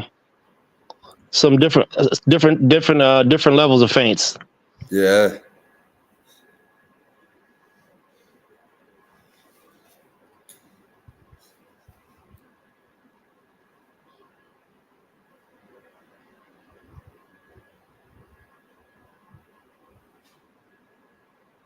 All right. Look at his eyes. Look at his eyes.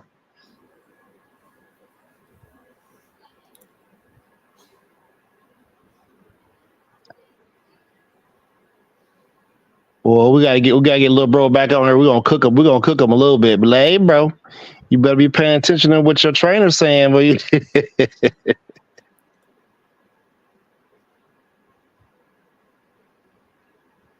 Salute to Mayhem and Miracles, Bruce.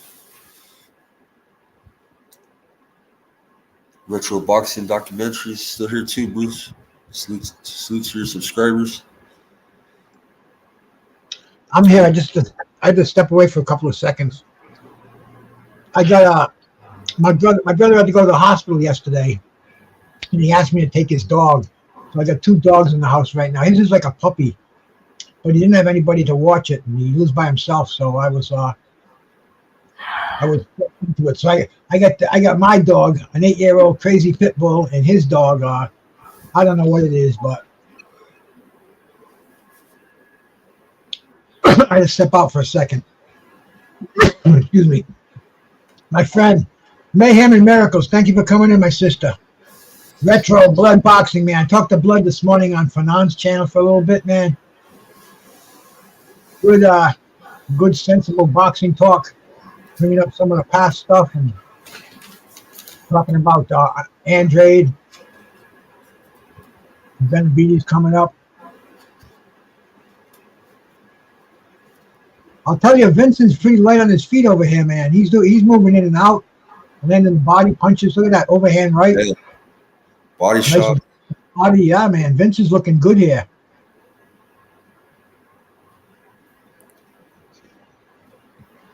Yeah, this was a good fight. I had him schooling this guy like 6 rounds to 2, but one Japanese ref made it a split decision for him. 2 of them gave him the fight, which, you know, of course, but one of them was crooked, man, one of them judges. Hey, Blood, you got to bring Fanon over the tavern.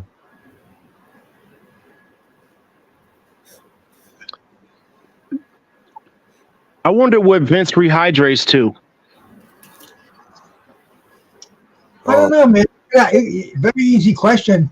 He was in here earlier, and he's probably listening right now, but he doesn't have a good Wi-Fi spot. Yeah. But that's an interesting question, because little guys like that, they gotta. You know, he never has problems making the weight. He told us before. He has no problem. Yeah, but you know, if he's going the IBF route, they'll cap him at 10 pounds. You know, I'm not even all that familiar with rehydration and all that shit anymore. I never really followed that back in the day.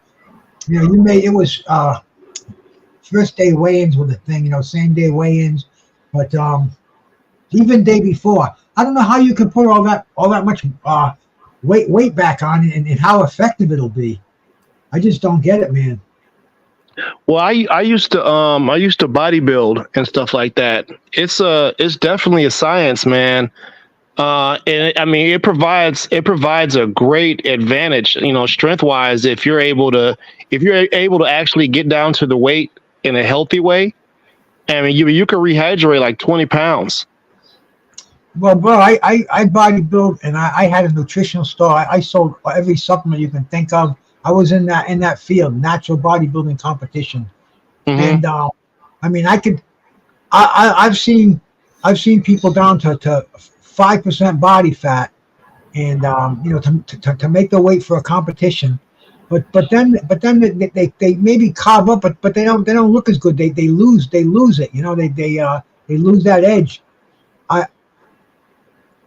I don't see the advantage of rehydrating. I think it would maybe slow you down, make you soft. You're not putting muscle on. You're just putting water back in, and you have to take out that much water to make the weight. It, it's just unhealthy, man. Right. Yeah.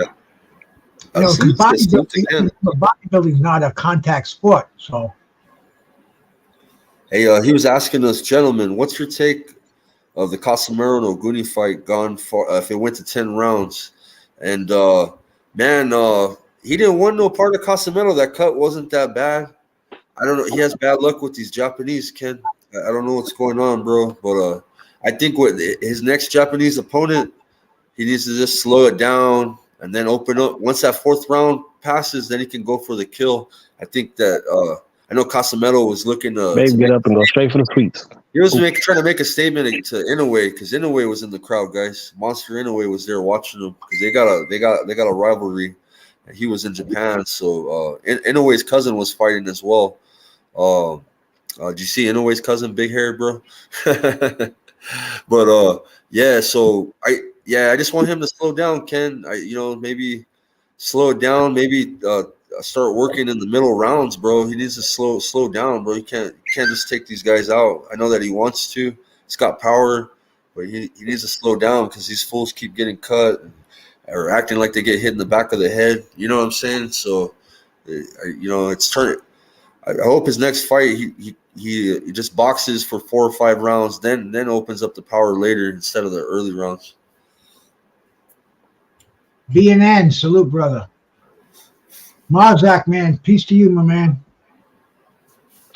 Have a good night, bro.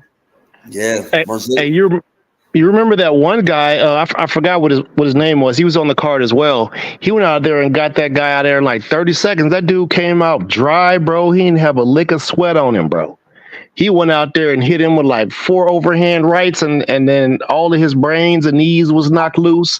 And he went ahead, he got him up out of there. Everybody else at the dinner table had swollen eyes and big foreheads and swollen cheeks, and he was at the table just smiling and eating good. I think he had a beer in front of him even.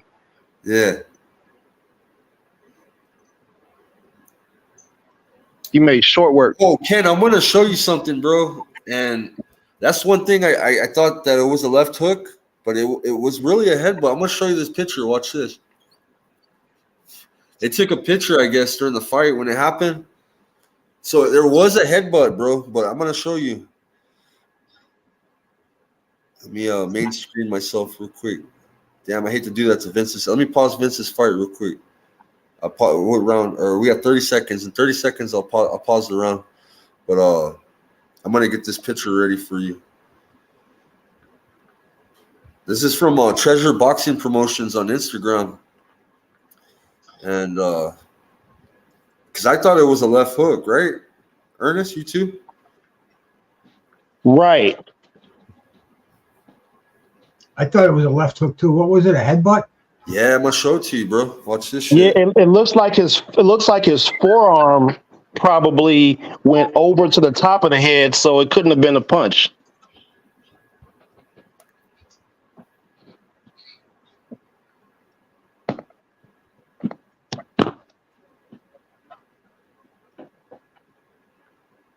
Yeah. Hey, yes, Remy. I saw this, brother. Oh, okay. Thank you, bro. Remy sent me a message, man. Salute to Remy, man. He's another sponsor of Vince. I'm gonna get this screenshot. Let me main screen myself. Turn my camera on.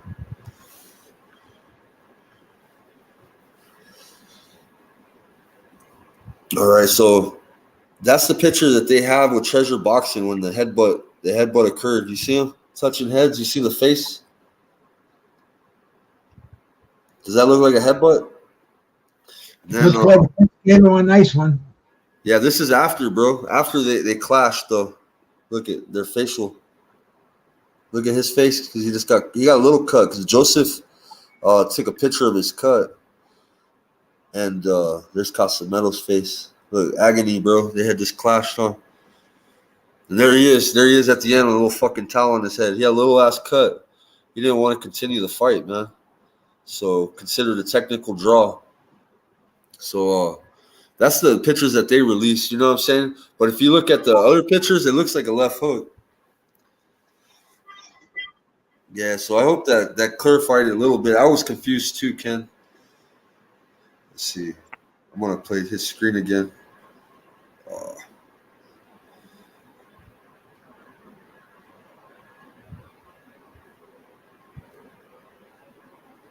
Yeah, let me play that again. Sorry, guys.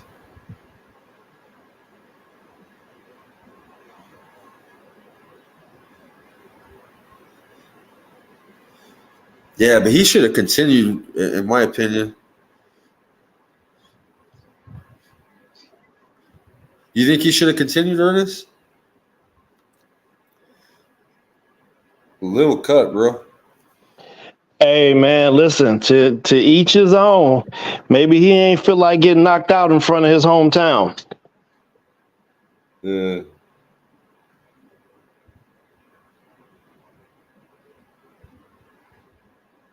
I'm telling you, man, listen, the guy that got knocked out in like 30 seconds, bro, I felt bad for him, man, because it was like he had to go and bow at every corner of the ring, and then he was just, it was like a walk of shame. It was like one of the most pitiful things I've seen in a long time, bro. Yeah.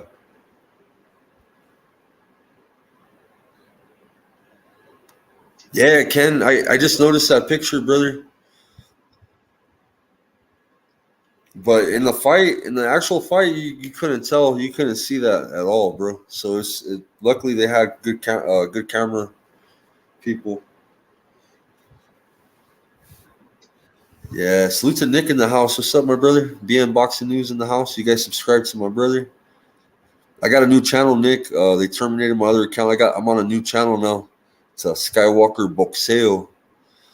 I do joint lives with Bruce, and I've been doing some lives with 86, and we're grinding over here still. We got the Tim and Tim show. This is one of our sponsored fighters, Nick. He's got the Skywalker Boxing. He got Renee Box Young, 86 Boxing, Demetrius Bright, LeVar Cooper, Remy. Remy's on the back. Do you see the Remy bottle? Like a liquor bottle on the back of his trunks right there. Man, we got him sponsorship, and he did really well, man. He shined out there. He was in enemy territory, bro, and came out with the nice victory. That was a nice fucking right hook. Did you see that? I mean, he never stops moving his hands. That's beautiful. I mean, these lighter weight classes, we overlook them in the United States. You know, we tend not to pay attention because they're just not imposing figures. But when you watch them, especially when you know somebody and you catch a fight like this, it's like, oh yeah, look at Vince. He's a little fucking pit bull. You know? He's a little animal. He's a little Tyson.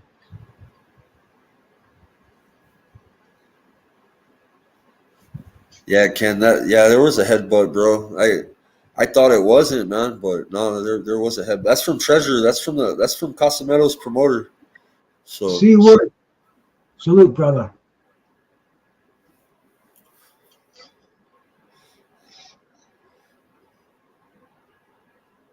Yes, he would. Salute, brother. Yeah. These guys are both, they both fought for a world title. Kaya Shizawa, I think he's 10-2 coming into this fight, and Vince was 19-2. And what was Kazawa? He was ranked high too, wasn't he? Yeah, he's ranked high. He was one of those champs. He got either the WBO or WBA agent off him. He took the flyweight titles off him. And you know the thing is, these guys, it's easy to put fights together because they're not greedy.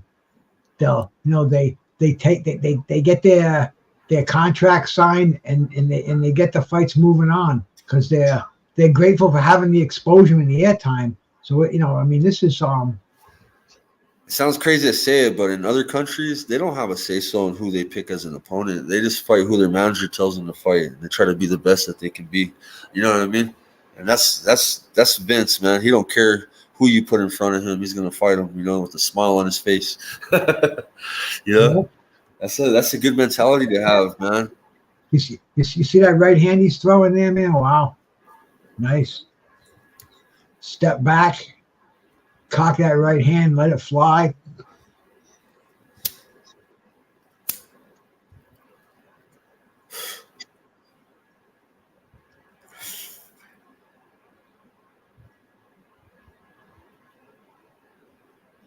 Yeah, you won't get a strike for this, Bruce. This is my video.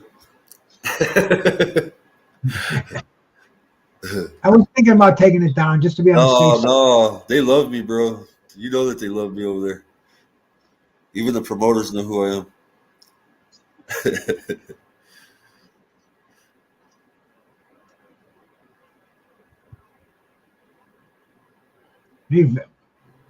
When Vince wants to slug, he slugs. When he wants to box, he gets on his toes. Vince is a real educated fighter.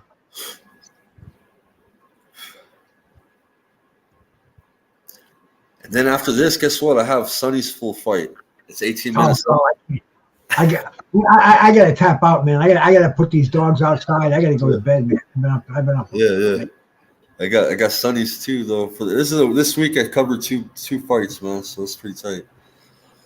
No, Sonny's was oh yeah, bro, exclusive of it, man. Like my headline says, the fights nobody saw this week live. Sonny Bleep McEwen and Vince Kamikaze Paris. Yeah. I'll put that as my thumbnail. Yeah, I'm a few hours behind you, so anybody wants to see the Bleep fight on my channel, I might stay live and show his fight, then I'll probably end it in the live maybe. It's a short fight, it ain't that long. It's a quick 4th round knockout. Yeah, even when I go off, my channel stays on, so anybody that's on here, man, you can hang in. But go over to Skywalker's new channel, please. Go give him a sub. Let's get him going again. I know how difficult it is, man, when you get that damn fucking channel striked out from underneath you. I know a lot of guys who have, and man, you work so hard to get it built up, and then all of a sudden it's gone. And you say it doesn't hurt, but it sucks. It hurts, That's why we just got to start from scratch and build it up again. Yeah, thank you, bro. Appreciate that. Let me put it in there real quick. Oh, my bad. Shit. Yeah, let me go to your chat, Bruce.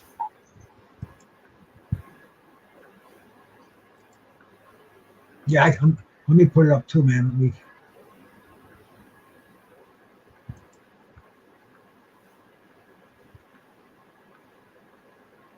You hit your like button.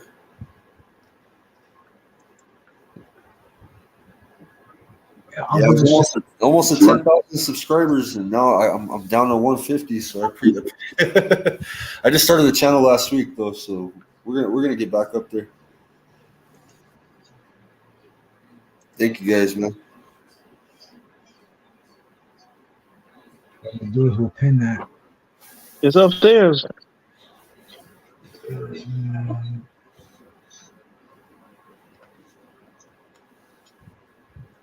Hey, how about this new thing that managing moderators can time people out for all these different times? Have you seen that one lately? That's kind of good, bro, because I say that fucking 300 seconds wasn't long enough for some of them.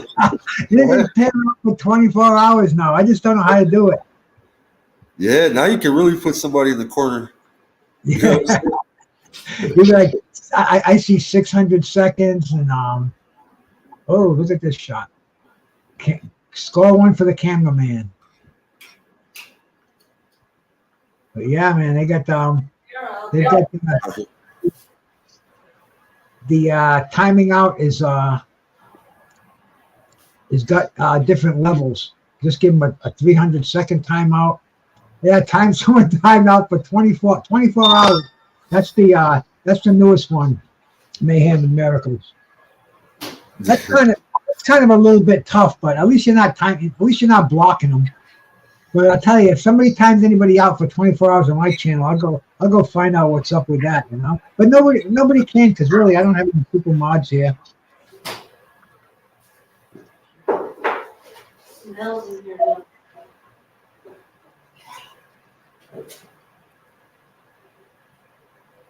Phil's strength in the fights, Ken. Ken, I think he needs to just slow down, man. I think that he's got power, but it's not he's got to slow down, man. He's forced, you know what I mean? He can't let it go to technical draw or no contest and none of that. You know what I mean? I think he needs to slow down. He needs to have a good camp. Maybe he didn't have a good camp. I'm not too sure about his camp. Oh, you promote channels? Nice, man. Someone timed someone out for 24 hours in your chat, Bruce? No, not in my chat. In Mayhem America chat. Yeah, she's got a very cool chat. She just sits around the house, man. Promotes different people's channels, let you know what's happening in her life. You know, just a cool little laid back place to go when you want to take a little break from boxing for an hour or so, bro. Go give her a visit, give her a sub, give her a thumbs up. Okay. Get her over 1,000 subs, and it's a great feeling. You'll sleep well that night. And look at Vince, bro. We got to give Vince a lot of credit, man. Yeah, he did really good. Guy. So Cook Lonzo's. I'm so confused, bro, with everybody in this YouTube, bro. Like, I don't know who likes who anymore. I don't know who's who sometimes, man. Like, I know Garcia's Garcia. I don't know if Garcia's somebody. You know what I mean? Like, yep. Somebody else I know, but like the same thing with that Cook Lonzo. There's an Alonzo, right? And then there's a Cook Lonzo. Is that the same person? I don't know, man. He's a weird character. Because I know there's an Alonzo in the tavern, right? But then there's also a Cook Lonzo. Cook Lonzo used to come to my chat, bro. I don't know if that's the same person or if he's just trolling that guy Alonzo. I don't know who's who, bro. But salute, bro. I don't either. When he brought up Cook Lonzo, I was just thinking of that shit. I'm like, I laugh when he goes on Mad Chads and starts. Your mama got it. It's upstairs. There was a guy that got Pigeon's picture as a profile, bro, and his name. He says, "Nah, bro, my name is." Let me think of his name, bro. Hold on. Ask your mama. Man, he says, "No, it's Harvey." Or some shit like that. He says, no, it's Harvey. I think it's Harvey. Remember the old YouTube account? I think he's trolling Pigeon or some shit. I don't know, bro. I don't know who's who, bro. I used to think it was Pigeon. I'm like, what's up? It's one of Pigeon's 100 accounts, you know? And he's like, nah, I'm just trolling Pigeon. And then someone got in the chat today as Derek James and Just Deuce chat. So and then there was an Errol Spence, and they knew who the Errol Spence was. You know what I'm saying? Like, I don't know, bro. It's funny. People have fun on here, huh? How do you time somebody out for 24 hours? I haven't tried it yet. Yeah, because if you just press the time out, then you just time out for seconds. I think there's like another thing you have to click to do it. I don't know, man. Yeah, I don't want to be out all day. That's pretty fucking rough. Yeah, maybe not a good count, Ken. Maybe. I think, bro. It wasn't the best Casamelo performance, bro. I'll agree to that. But there's a lot of haters right now, bro. I'm still, I don't. If I support somebody, bro, I don't go over skirmishes and fights over people. Like, you know what I mean? I stick with my boxing on here, so I still, you know, what brought me to everybody in the Philippines was my interest in his style. You know, I like his style, and you know, maybe it's the, you know, it's that time, man. You know, he's getting up there in age too. He's had a lot of fights, so maybe, you know, or he needs to have a different kind of camp. I don't know, but I'm always gonna support him though. You know what I mean? Yeah, it wasn't a good look this fight, Ken. He didn't take a loss, Ken, but still, you know what I mean? Like you're trying to get Inoue's attention, you gotta. Yeah, man, I was expecting a better fight. Are they running it back? Oh, I'm pretty sure they're gonna run it back. Ken, did they talk about a rematch? I don't speak Tagalog, bro. I have to get people helping me translate stuff, bro.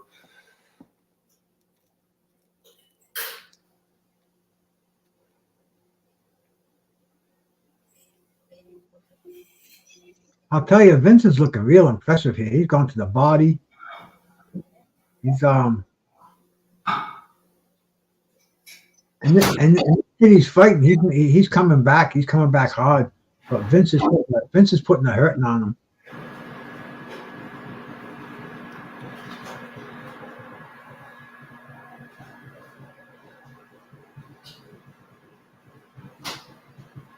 Yeah, he's cracking them. Yeah, he putting that chicken and dumplings in that basement. That's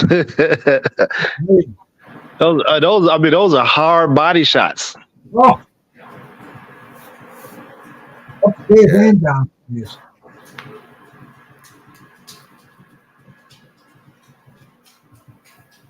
Vince is throwing combinations like he's like no one punch with Vince. It's all boom, four punches minimum. I know Vince has good wind because every time he calls me in the morning when he's running, he'll be like, "I'm almost finishing my run, hermano." You know, every morning, real early, man. What does he do? Like 5 miles? Yeah, he runs at morning and night, and then he train.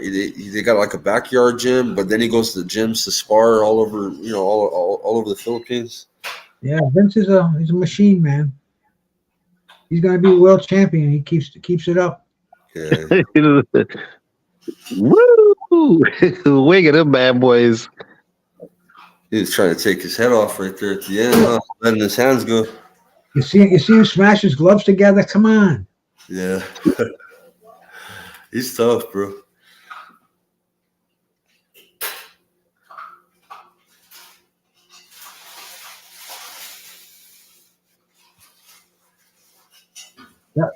That wasn't even the end. That was the end of the fight, wasn't it? Yeah. No. I hope he can redeem himself. I hope the fight's more difficult too, Ken. Like, let's say he don't get the rematch, just go in there and fight Luis Neri.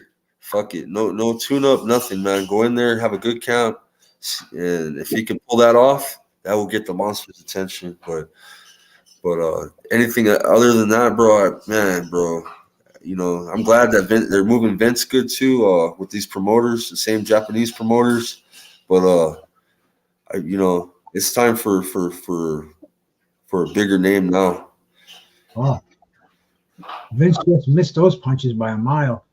Hey, my brother Carl's in here, Skywalker. He wants to know when they're going to have the Oh, man. the They're going to build it with that solar eclipse in the sky, bro. And on the mesas. Aren't they having a parade next week? Parade? Yeah. Tim Zoo Day. Oh, yeah. They're going to have Tim Zoo in Sydney, huh? No. Sydney or Melbourne? Is he from Melbourne or Sydney? Tim Zoo. Albuquerque. Oh, yes. Yeah. They're going to have a parade for Tim Zoo. Yep. Balloon Fiesta with all the hot air balloons flying around right now. Look at Vince goes right to his knees. He's so happy. Grabs the girl right away. Is that his favorite one right there? Yeah, that's her. That's her. He's got her on the shirt. Look, the ref going to take him away, and he's like, "Hell no, get off me." He's not trying to take her away from the girl. Look at that boy. Look at that boy. It's my birthday. Look, the ref's all telling the ring girl, like, "Girl, I saved you, girl." He's all trying to cock block Vince and shit. He's in love with that girl. They have history. The other guy with a rapper? Is that the dude with the shades on, all the gold? Manager? Yeah, I think the manager, they call it Sandman Promotions, SANMAN Promotions. They're his promoter. His team is that little short guy, the old man. That's Coach Benny. That's Bro, the announcer was trying to get Vince. Vince is like, "Hey, girl, hey, let me holler at you real quick. Yeah. Come on, get this. Oh, you too. Area. You kidding me? Vince will be mountain climbing over there, man. Yeah, speedboats. Look at Vince, so happy. Look, he starts bowing at him. Japanese bow. Thank you. Thank you. Take these gloves off. Take these gloves off.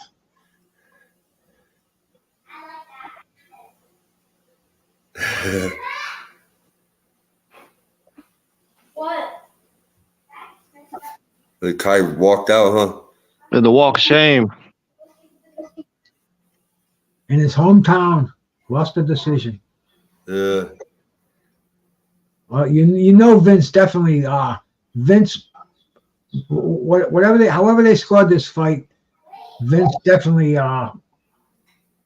took a few more rounds. The hometown boy got the close rounds.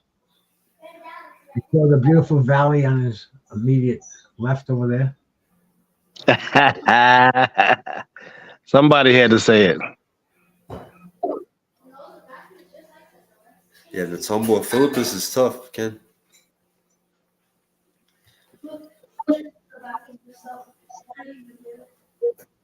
It's not, you can't see nothing, huh? I didn't do nothing. What you mean? Is it going to sleep? No, School tomorrow. I don't have school. I have COVID. Mama, look, I made the seats. I do. Mama, look, COVID. I tell you what, that's good for marketing. If you feel me. Didn't get as much as we did. Yep. We're going to school.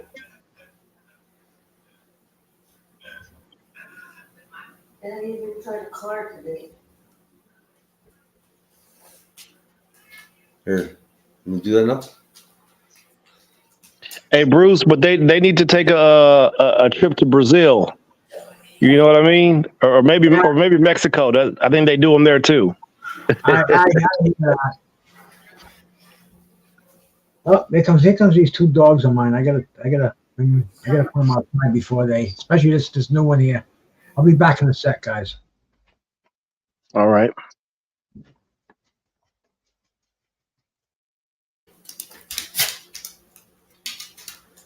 Damn, look at that. Hey, girl. They're smiling, huh?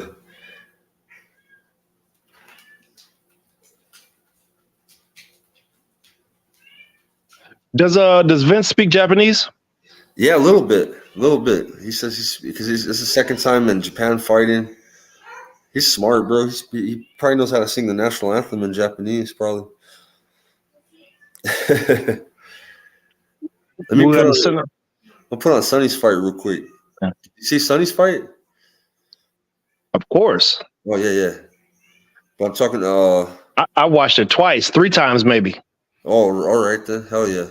It's a quick fight. I'm gonna put it on. Let me back out of here. With Sonny's fight videos. Yep, in that bridge. No. As you've seen happen early in this first round. Good luck to both of you. I think it's safe to assume that Marquise Weston might literally be the biggest threat, standing an imposing 6'7" to the undefeated record of Sonny Bleep McEwen. Weston comes in 8 consecutive victories. McEwen 9 consecutive victories, 9-0 undefeated. Main event underway at the Battle of the Rising Stars. Let's see if McEwen can get on the inside of Weston here. He's got to break down that range of the jab to get to the inside where he can create havoc. Certainly poses The boxing kangaroo, you had to deal with Vince for that one. off of a round 2 knockout victory over the experienced Demetrius Banks. Commerce Casino right here I back in July. like that smile of Vince, huh? Establishing that reach, using that long jab to keep McEwen on the end of his punches. Oh, big right hand, left combination from McEwen. Turns the chin of Weston. McEwen can dim your lights in a hurry. Now, Weston only one defeat, and it was not by way of knockout. Yeah, Spanish and Japanese. He can speak Japanese and Spanish. He really does need to He can speak Thai and Russian too, Ken. Continues to try and get inside. Yeah, but you got to utilize that jab in a way where it's not lazy. You don't want to throw it out there. He knows how to sing in Russian. Counter, as we've seen happen early in this first round. Both fighters with their host of knockout victories. Weston 8 to his credit to the 5 of the undefeated McEwen. I'll make it main screen here. Swinging, man. Damn near has to leave his feet like Little Mac to get up there to go upstairs. You know, this is very reminiscent of the Hey, that was a Mike Tyson punch out reference. I got it. Brain lapse here, forgetting his name, but the taller fighter, his chin is exposed to McEwen. And if McEwen can break down that jab, get on the inside and touch that chin, it could be an early night. Yeah, the commentators keep calling him a light heavyweight, bro. He's a cruiserweight. Dumbass. Even at the end, dude, the announcer, the ring announcer, same shit, calling him a light heavyweight. They keep doing that to him over and over, bro, and he's a cruiserweight. Light heavy's 175, right? Yeah. Sonny's like 195, bro, 197. Laying all that body weight on him there is Weston. This one's scheduled for 8 rounds of action. I think Sonny's like 190, bro. He's pretty lean, you know what I mean? Right. McEwen has owned. Like this guy that's 6'7", he's probably like coming in at 199. I wonder what his reach is. It looks like his arms are crazy long. Yeah, that's a long ass reach. This dude's like 3 inches taller than me, bro. That's fucking really tall. Yeah, but Sonny's reach is kind of, man, his reach is a lot longer than what it should be. Yeah, Sonny got a good reach for his height. He's like 6'1", and he's got a long reach. This guy though has got way longer reach though. If he could establish a jab, which he's not doing it. I'm about to go on the box rec and see what his reach is. Probably like 80, 82, 83. Big riddle in his way to try and solve. Yeah, he's got a 7 foot, 6 foot. Cause I got a 79 or 80 inch reach. He's got to break down that range to the inside where he can create havoc. I got the same reach as a 6'6" basketball player, bro. Let me see. I got a mascot that measures your reach at the stadium here. We go to you and defer you on your unofficial scorecard. Your thoughts after one. Well, I thought box rec told you what the reach was. So 6'1". Google what's the average reach on a 6'7" person? Let's see. Yeah, it should be 87. Oh, 87. That's fucking wrong. No, I'm not 87, but 67. I'm sorry. No 67. 77. So if you're 6 foot, you're 6 foot tall. Your arms should be 72 inches. That's like the Da Vinci Man thing. So typically your arm length from middle fingertip to middle fingertip is your height. And they consider people to be athletic when their arms are longer than what their actual height is. Yeah.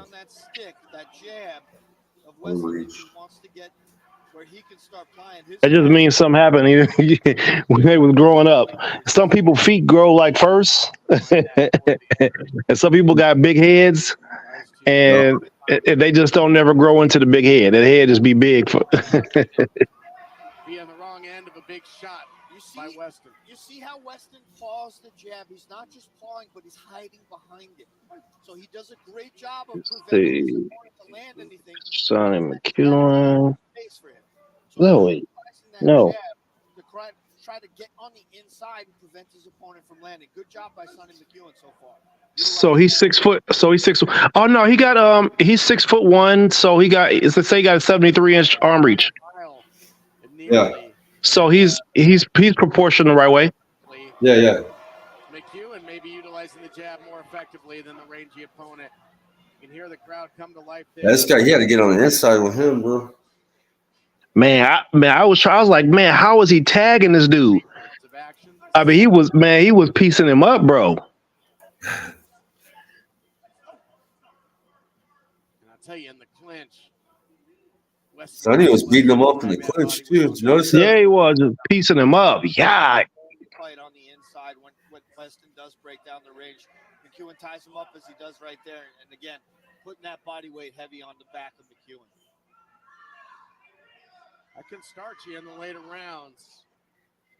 And as I think Weston is playing more the long game between these two. Yeah, he's not landing anything significant from the outside. The only one that seems to be landing significant shots is Sonny McEwen. Fighting in a phone booth here. Yeah, this ain't picking up in a hurry. This Sonny was fucking trying to hurt him. Yeah, man, he beating him up, bro. I'd like to see Sonny let his hands go and start throwing with some power here. I like that, man. A lot of people accept the clinch too much. Like you supposed to be dogging that person. Right. And he knows that he can break down that range. Let's see if he can start throwing some hands with significance to try to put this fight away. Yeah, but just tying up with this guy is, it's going to deplete the gas tank over the course of the fight for McEwen. Got to stay out of that clinch. 2 rounds in the books now. And more of the same here in round 2. Yeah, Sonny definitely landed the bigger shots in that round. That's why I give him the second round. 2 rounds to none on my scorecard for Bleep McEwen.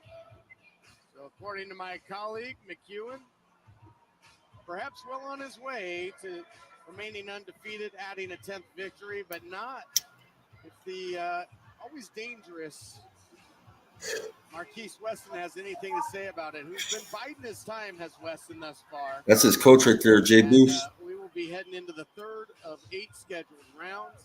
He's got a good coach. Sonny got a real good coach. And, Weston staying fairly cool, calm, and collected. That's part of his success, too, is that coach, Ernest. I ain't gonna lie, man. That coach is very, very knowledgeable. He studies a lot of old fight film from old school fighters, bro. Like, yeah, he does a lot of different kind of training with his fighters, bro. It's a trip. Okay. And you got to think that I forgot I was watching somebody's old fights this weekend. Let me look up Sugar Ray Robinson. I watched like 20 of his fights this weekend. Yeah, he's good, bro. We might see one the of the best. power of McEwen come back to light here. They always have that debate: who's better, Sugar Ray Leonard or Sugar Ray Robinson? Oh, Sugar Ray Robinson all day. Yeah, Leonard is good too, though. Shit, that's how there's a debate for it, but yeah, I'd say Robinson. Yeah, I don't think he has any kids, right? Yeah. One of those skirmishes on the inside, because especially on the exit, as you saw right there.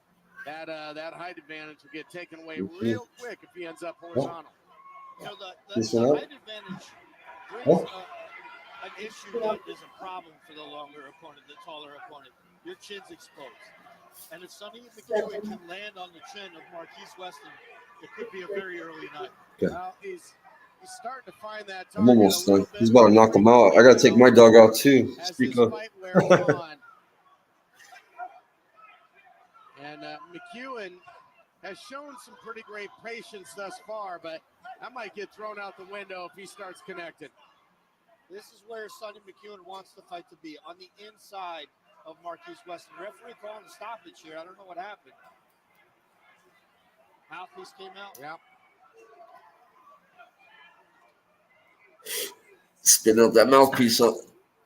I gotta wonder if that is the result of that mouth getting a little bit open there by Weston as this fight wears on. Very often you hear me talking, making the analogy about racehorses chomping at the bit. The opposite of chomping at the bit is a fighter that spits the bit, or a horse that spits the bit. Ernest? Look out here. Yeah. Blood Box said Robinson had 2 children. That's who you were talking about. No, not Robinson. I'm talking about Sugar Ray Leonard.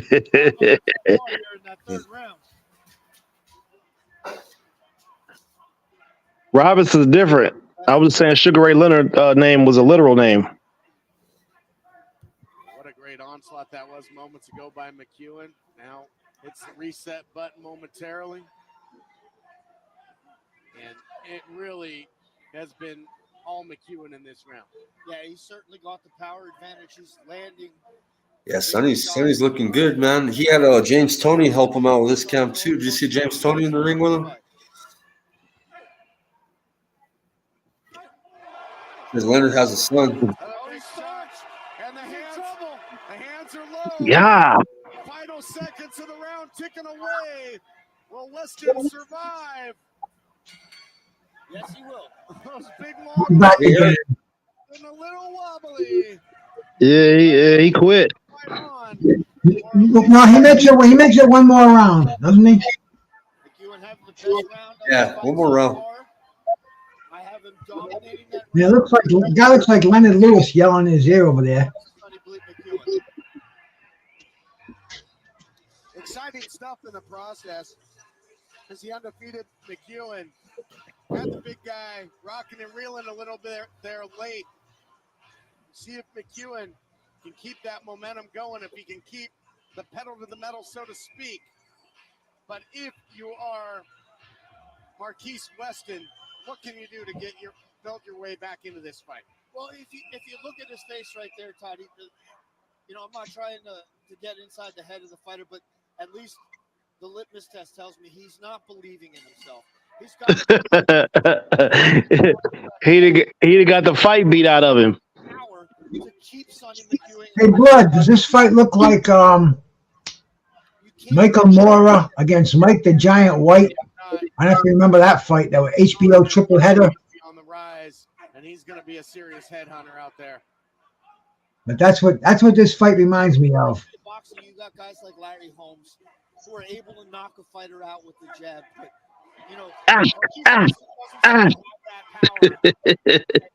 Yep. Kill him, Bleep. Watch, you can hear the crowd start chanting, and then he just really lets go. And believe it or not, Sonny McEwen's timing that jab perfectly to counter.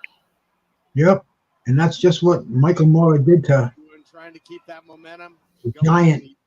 Really, most notably built up there in that third round, and pretty much has to throw everything at Weston. Hopefully, Usyk can do that to Fury. Yeah. Turnabout's fair You play. said that's another interesting comparison, man. Yeah. Sonny, you give us faith in Usyk. First of all, I think when Fury takes on that Francis Ngannou, I think he can knock him out anytime he wants to. Yeah. I think it's Fury's gonna have to be careful in that fight. Great point. Yeah. Throwing these heavy bombs is He's not recap. He certainly does in an 8-round fight. I mean, you got to give Ngannou a puncher's chance, right? If that. Brian, how you doing, my brother? You see? Yeah, but I don't think he's gonna get. I don't think he's gonna get close. I don't think Tyson Fury's just got too much skill. I think it'll be just simple boxing lesson. Whenever he wants to end it, boom. You can't see Ngannou going hitting it. Hey, what if Ngannou only does body shots? They say he got the hardest punch in the world. What if he hit Tyson Fury in his liver with the hardest punch in the world? You think that folds him up? I don't think Tyson Fury would let him, man. First of all, if Fury takes an amazing body punch, I've seen him get his body turned red by guys like Dillian White, and even Chisora was whacking the side of his body. But I just think it's two different disciplines, and I just think a boxer of Tyson Fury's caliber is just going to toy with him. Now, if they were doing it MMA style, it would be a different story. But as far as boxing gloves, boxing rules, we saw it yesterday with one of the celebrity fights. I can't remember which one it was. I think it was, let me see. It was, Jack Reese is giving the count. They got a good ref for this fight too, huh? Yeah, definitely. Well, he gets up, saved by the bell. The bell already rang. Yeah. the fight to continue as the round ends. Wow. I thought that might have been it, Todd. Wow. Watch it is it. He's all out of it. Time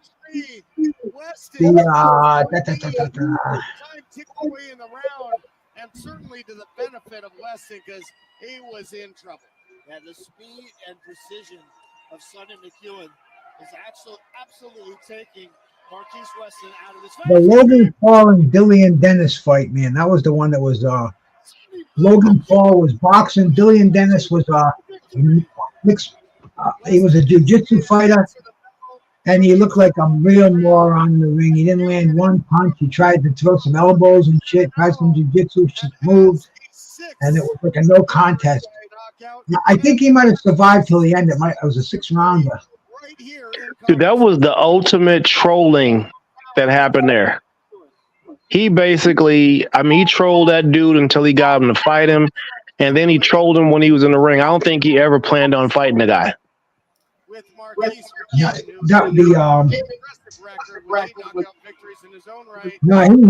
was. It was a terrible co-main event. Or was that the Fury fight was the main event? The Tommy Fury. This was the co-main event. Look at Jim. It was a disqualification, bad, wasn't it? It was a DQ. Yeah, but it was pretty much over with. But they did call it a DQ. To be honest, man, the card was good up until the last two fights. Yeah, it was entertaining. I really like seeing that Salt Pappy. I never even heard. I heard that guy once before, but they said he was on this amazing weight loss journey. Had over 2 million followers on YouTube, watching him go through it. And he came out there the big favorite. He just got sliced by the guy that he was fighting was had some skill. They called him the Hitman. And after he took the best that Salt Pappy had to offer, he just picked him apart. I tried calling out Salt Pappy, Ernest. Did you? Hey, man. Hey, Salt Pappy is all right, bro. I ain't lying. If somebody teaches him how to move his head and keep his damn hands up, he's all right, bro. I'm not saying he's all right for like a boxer, but he's all right for, the level of fighting that he does. Right. All the thing he gotta do is learn how to move his hands because he really does have he has some boxing skill. Yeah, better than the average street fighter. Serious. He takes his he that's what I respect about him, bro. He takes it serious. Man, people in the Philippines can scrap anyways. Yeah. It's because Tim was calling out Hasim Rahman Jr. and I was gonna do the Salt Pappy, man. We're gonna make a card out of it, bro. I didn't even go looking for him today because I wanted to see what his reactions would Ernest be. didn't know us back then, though, bro. Ernest hadn't come on to us back, man. And I had a lot of good content, bro. I had Hasim coming on here cussing us out, bro. And Tim doing celebrity boxing. I was doing the Border Wars stuff. You know what I'm saying? We were in the fighting mode last winter, bro. Oh, that's funny. Yeah. Bruce was fucking pulling up on people, calling them and shit, fucking calling them. We're calling it the drive-by. We're gonna do a drive-by. See, yeah. He got mad at Bruce for a little bit too. Oh shit! Last year was wild, huh, Bruce? A lot of fun on here, Skywalker. We've had a lot of fun, man. He called Hasim one time, bro, and he's like, "You're live." Here's Tim. Tim's all, "Why are you ducking me?" Oh, that's hilarious. Oh yeah, that was funny. You better not duck me, son. Yeah. Well, that was a classic moment on here. Man, Hasim let go of his emotions on here, bro. He wanted to fight Ernest. Wanted to fight everybody. He was going to go down to Philadelphia to Tim's gym. Come to Albuquerque. Go see you in Mexico. Yeah, he was ready to make to go on tour. He want to go on tour, bro. He want to fight all of us and shit. He went on tour when he got in there with that tag team and got pieced up. Did he do tag team, bro? What did he do tag team? It was that team boxing event. Oh, this last fight he was fighting it? We watched it on your channel. You're talking about the Team Combat League. Yeah. He lost. He damn near lost. I think he lost it for his squad. Yeah, he wasn't looking too sharp. He was getting touched up. Yeah. Michael Hunter was up in there beasting on people. So Tim was telling him, like, bro, you want to fight football players, but you don't want to fight a boxer, because he kept telling Tim, like, bro, you fought at welterweight. And like, but Tim's older, he's got weight on him. He's like, bro, I'm not no fucking welterweight no more, bro. I got right too. I'm in a gym every day. What the fuck you talking about? Right. Come fight me. But yeah, they were gonna do like a legacy fight where their fathers were gonna get involved, huh, Bruce? Tim Willis. It was kind of crazy. It would have been okay if Tim had one last hurrah, and did a good match for him, did a good charity event or whatever. Yeah. But, how tall is Tim? I don't know. He's big though. I met him before. He's bigger than I am. Oh, you talking about Tim Jr. or Tim Sr.? I know Tim Sr. is huge. Junior. Oh. Not quite as big as Senior, but big. He's 6 feet easy, man. 6'1", 6'2". Senior got massive fucking bare hands, bro. His fucking hands are huge. They're bigger than Bruce's face.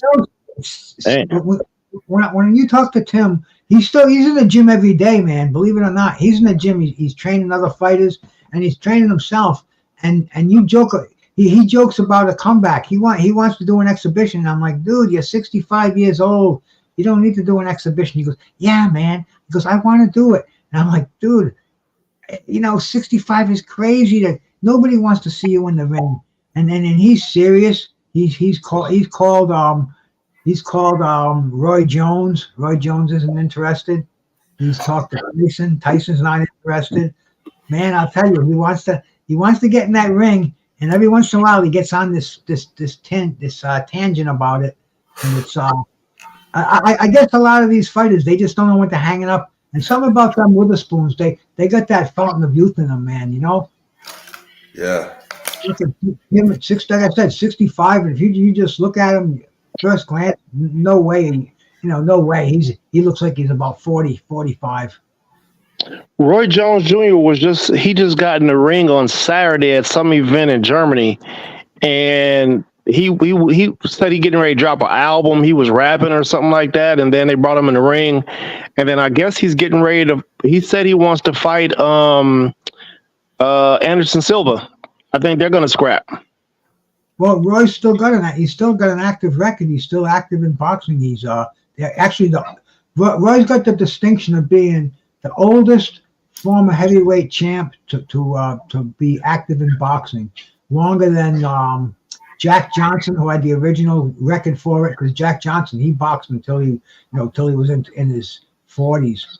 But Roy Jones has surpassed him, man. Roy Jones has beat that record. So, Roy is he's Guinness Book of World Record material, and he's still active right now as we speak.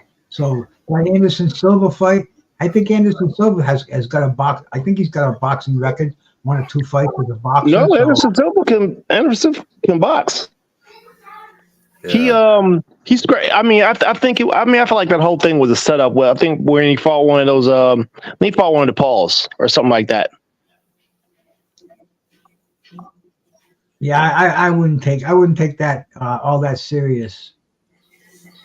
But for Roy Jones, like I said earlier, man, he shouldn't be fighting. He's 50 plus. Well, he said he has a new rap. He said he has a rap album that he's dropping. Yeah. Whatever happened to the Shannon Briggs Mike Tyson fight, man? I thought they were gonna set that shit up on. Let's go, champ. Let's go, champ. Shannon's another one, man. He'd still do it. Yeah, he's kind of. I like that, man. I like the energy that some of them have, man. They're still trying to be entrepreneurs, and they, you know what I mean. They're still, they want to keep their name going, bro. They don't want to be forgot about. You know what I mean? And you see them always, doing different things, man. Shout out to those hardworking guys, man. You got that, you know what I mean? They got that entrepreneurship, business sense. You know what I mean? To market themselves.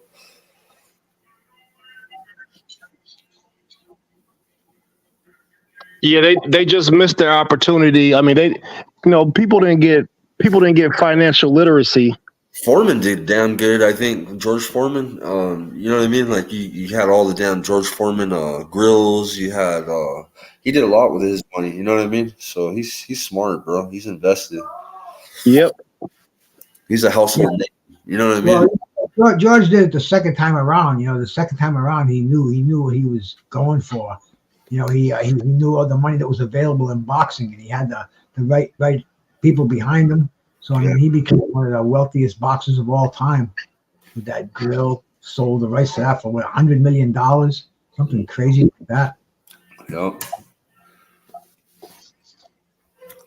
Some people weren't. But George is another one, man. Did you catch that movie? Did you see that movie, Big George Foreman? It just came out earlier this year. Yeah, it's on Netflix now, right, Ernest? Oh yeah, absolutely, definitely on Netflix. I gotta get this special box Ernest has, bro. He keeps rubbing it in, and Ernest, son, do you tell about that cable box? Oh, well, you talking about Pro Streams? Yeah, dude, tell Bruce about this shit, bro. Yeah, it ain't gonna it's not gonna do me much good to talk about it because they're not accepting any new subscriptions. Oh, really? Yeah. It's it's phenomenal, man. I mean, everything from everywhere is on there. Nothing, Bruce, and you pay just a one flat fee, like $25 a month. That's it. And yeah, so I guess it's like a private club or some shit. Yeah, I mean, they're only accepting so many subscriptions. Like I said, I pay for mine, so that way, when the people. The people come from somebody that I was paying for it. So, yeah. Well, I've been since I got my hands on the internet, I've been streaming almost anything I want to stream. I got sites I can watch a movie. If it was in the movie theaters 2 days ago, it'll be in this site the next day. Even if they have to do it with a camera, it's got some guy with a camera on his lap or something like that. Yep. Until they get hey, Bruce. Bruce, they have like this IP blocker, or it's like this IP blocker thing that you can use. It's a Real to Bread, right? And you pair that off with those apps, and then it gives you links that are in a different color, that are in much better resolution. Some in 4K, some in 1080, some in 720. But it's the same situation. Yeah.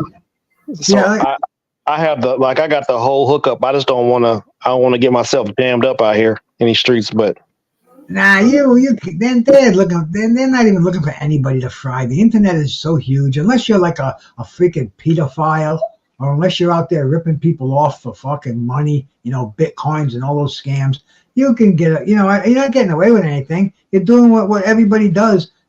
The only thing is somebody bundled that shit up in a package and sold to you for $25 a month. Where I go to these sites and there's nothing that if it's on the internet, I'll watch it. I mean, I was watching the first one I ever found was when Roy Jones fought in Russia. I don't know if anybody ever saw that fight. You remember that when he got knocked out? Yeah. Yeah. I was at work and somebody said, "Hey man, you can just go to this I don't know, man, ring.net and see it." And you had to knock a couple of obstacles to get it. But man, there's nothing that I can't watch out there. And I don't know why people get down on me for not having pay-per-view prescriptions and all that stuff, bro. All I have is internet. I don't have TV. I don't have cable. I don't have any other form of media except the internet. So all I do is if I want to watch news, I'll go to CNN and watch it, man. There's millions of streams. Exactly, bro. This ain't 205. There's fucking millions of them out there. Yeah. And they come in crystal clear. There's more porn than the biggest pervert in his life could ever think about having in the 90s is free on the internet. Legal stuff, not even child porn. That's a no-no. That's what they get you for. One day, I was walking my dog, and 2 houses down from me, there's about 10 of these black cars at 6:30 in the morning. And I'm like, what the fuck? I thought it was a drug bust. And all these dudes in black suits and shit, man. I'm like, and an old man lived there and his kid, and his wife and stuff. But I didn't realize it. The guy was getting child porn, and it was an FBI raid. And I was like, wow, man. And I talked to the guys out there because they were young and they liked my dog. They were petting my dog and shit. And I wanted to know how if the old man was okay, because I'm sure he had a heart attack. But yeah, man, that's what they look for. They look for perverts and shit like that. But I don't even know if scammers are that susceptible. But shit, they let the scammers do their thing. Yeah, scammers are out there like they're always calling you up. I get some scammers now that I run the Facebook on here. I run the Facebook on the StreamYard. Every once in a while, I'll get a scammer. Like I had one yesterday and shit. They pop in, bro, and they'll let me know that their fucking husband died. They got a kid that's hungry. They need some money. It's some funny shit, bro. Like, because it's a bullshit scam, but it's a sad story. Like a story that'll make you feel bad. You know what I'm saying? Like, but it's like it'll come in and it'll take up the whole chat screen, man. And some people fall for it. They might as well throw it out to like 2,000 people. Out of those 2,000, one person's gonna hit on it. 2 people are gonna hit on it. Yeah, my buddy's page just got taken over by some Indonesians. He's they call him a crystal collector. I mean, he has like thousands of people that subscribe to him, and they took his page over and started posting all kinds of crazy stuff, bro. It was wild. Yeah. Do you remember when YouTube had a problem with it? When I first started, Bruce, we were getting some weird shit every time we post stuff from Russia. Remember that shit? What was it? Do you guys remember that shit? They used to say, well, that was the bots, weren't they? They were hitting everybody. Yeah. Well, the bots were bad, right? But then they were putting some shit that was weird, like a weird saying on there, bro. Like promoism or some shit like that. And I'm like, what the fuck is that? Like, I don't know. They do some weird stuff on YouTube. But I haven't seen them lately. They kind of cleaned up YouTube. Have you noticed? The bots are still coming in here and there every once in a while. I just saw an attack of the bots recently. Now that there was a boxing thing the other day. There was I think it was during the YouTube boxing the Hall fight, the Tommy Fury and KSI fight. There was a bunch of bots in the chat over there saying, they come out and fight it. The thing is, you can't even click those bots because they don't have wrenches. They can't put the channels in there to click. So you have to copy and paste it, and then go to have Google go find it for you. Has anybody ever bought a wrench? That'd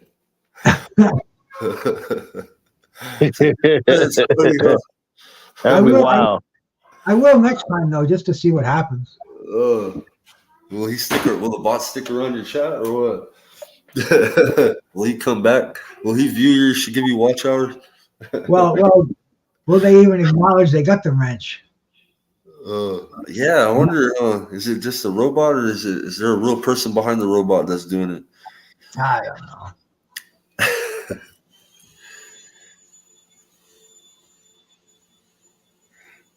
Moderator wrench, Picasso, like what I gave you, man. We'll give him a manager, man. They'll start blocking motherfuckers. Wreak havoc in your chat. Say you must click link in order to have your channel back.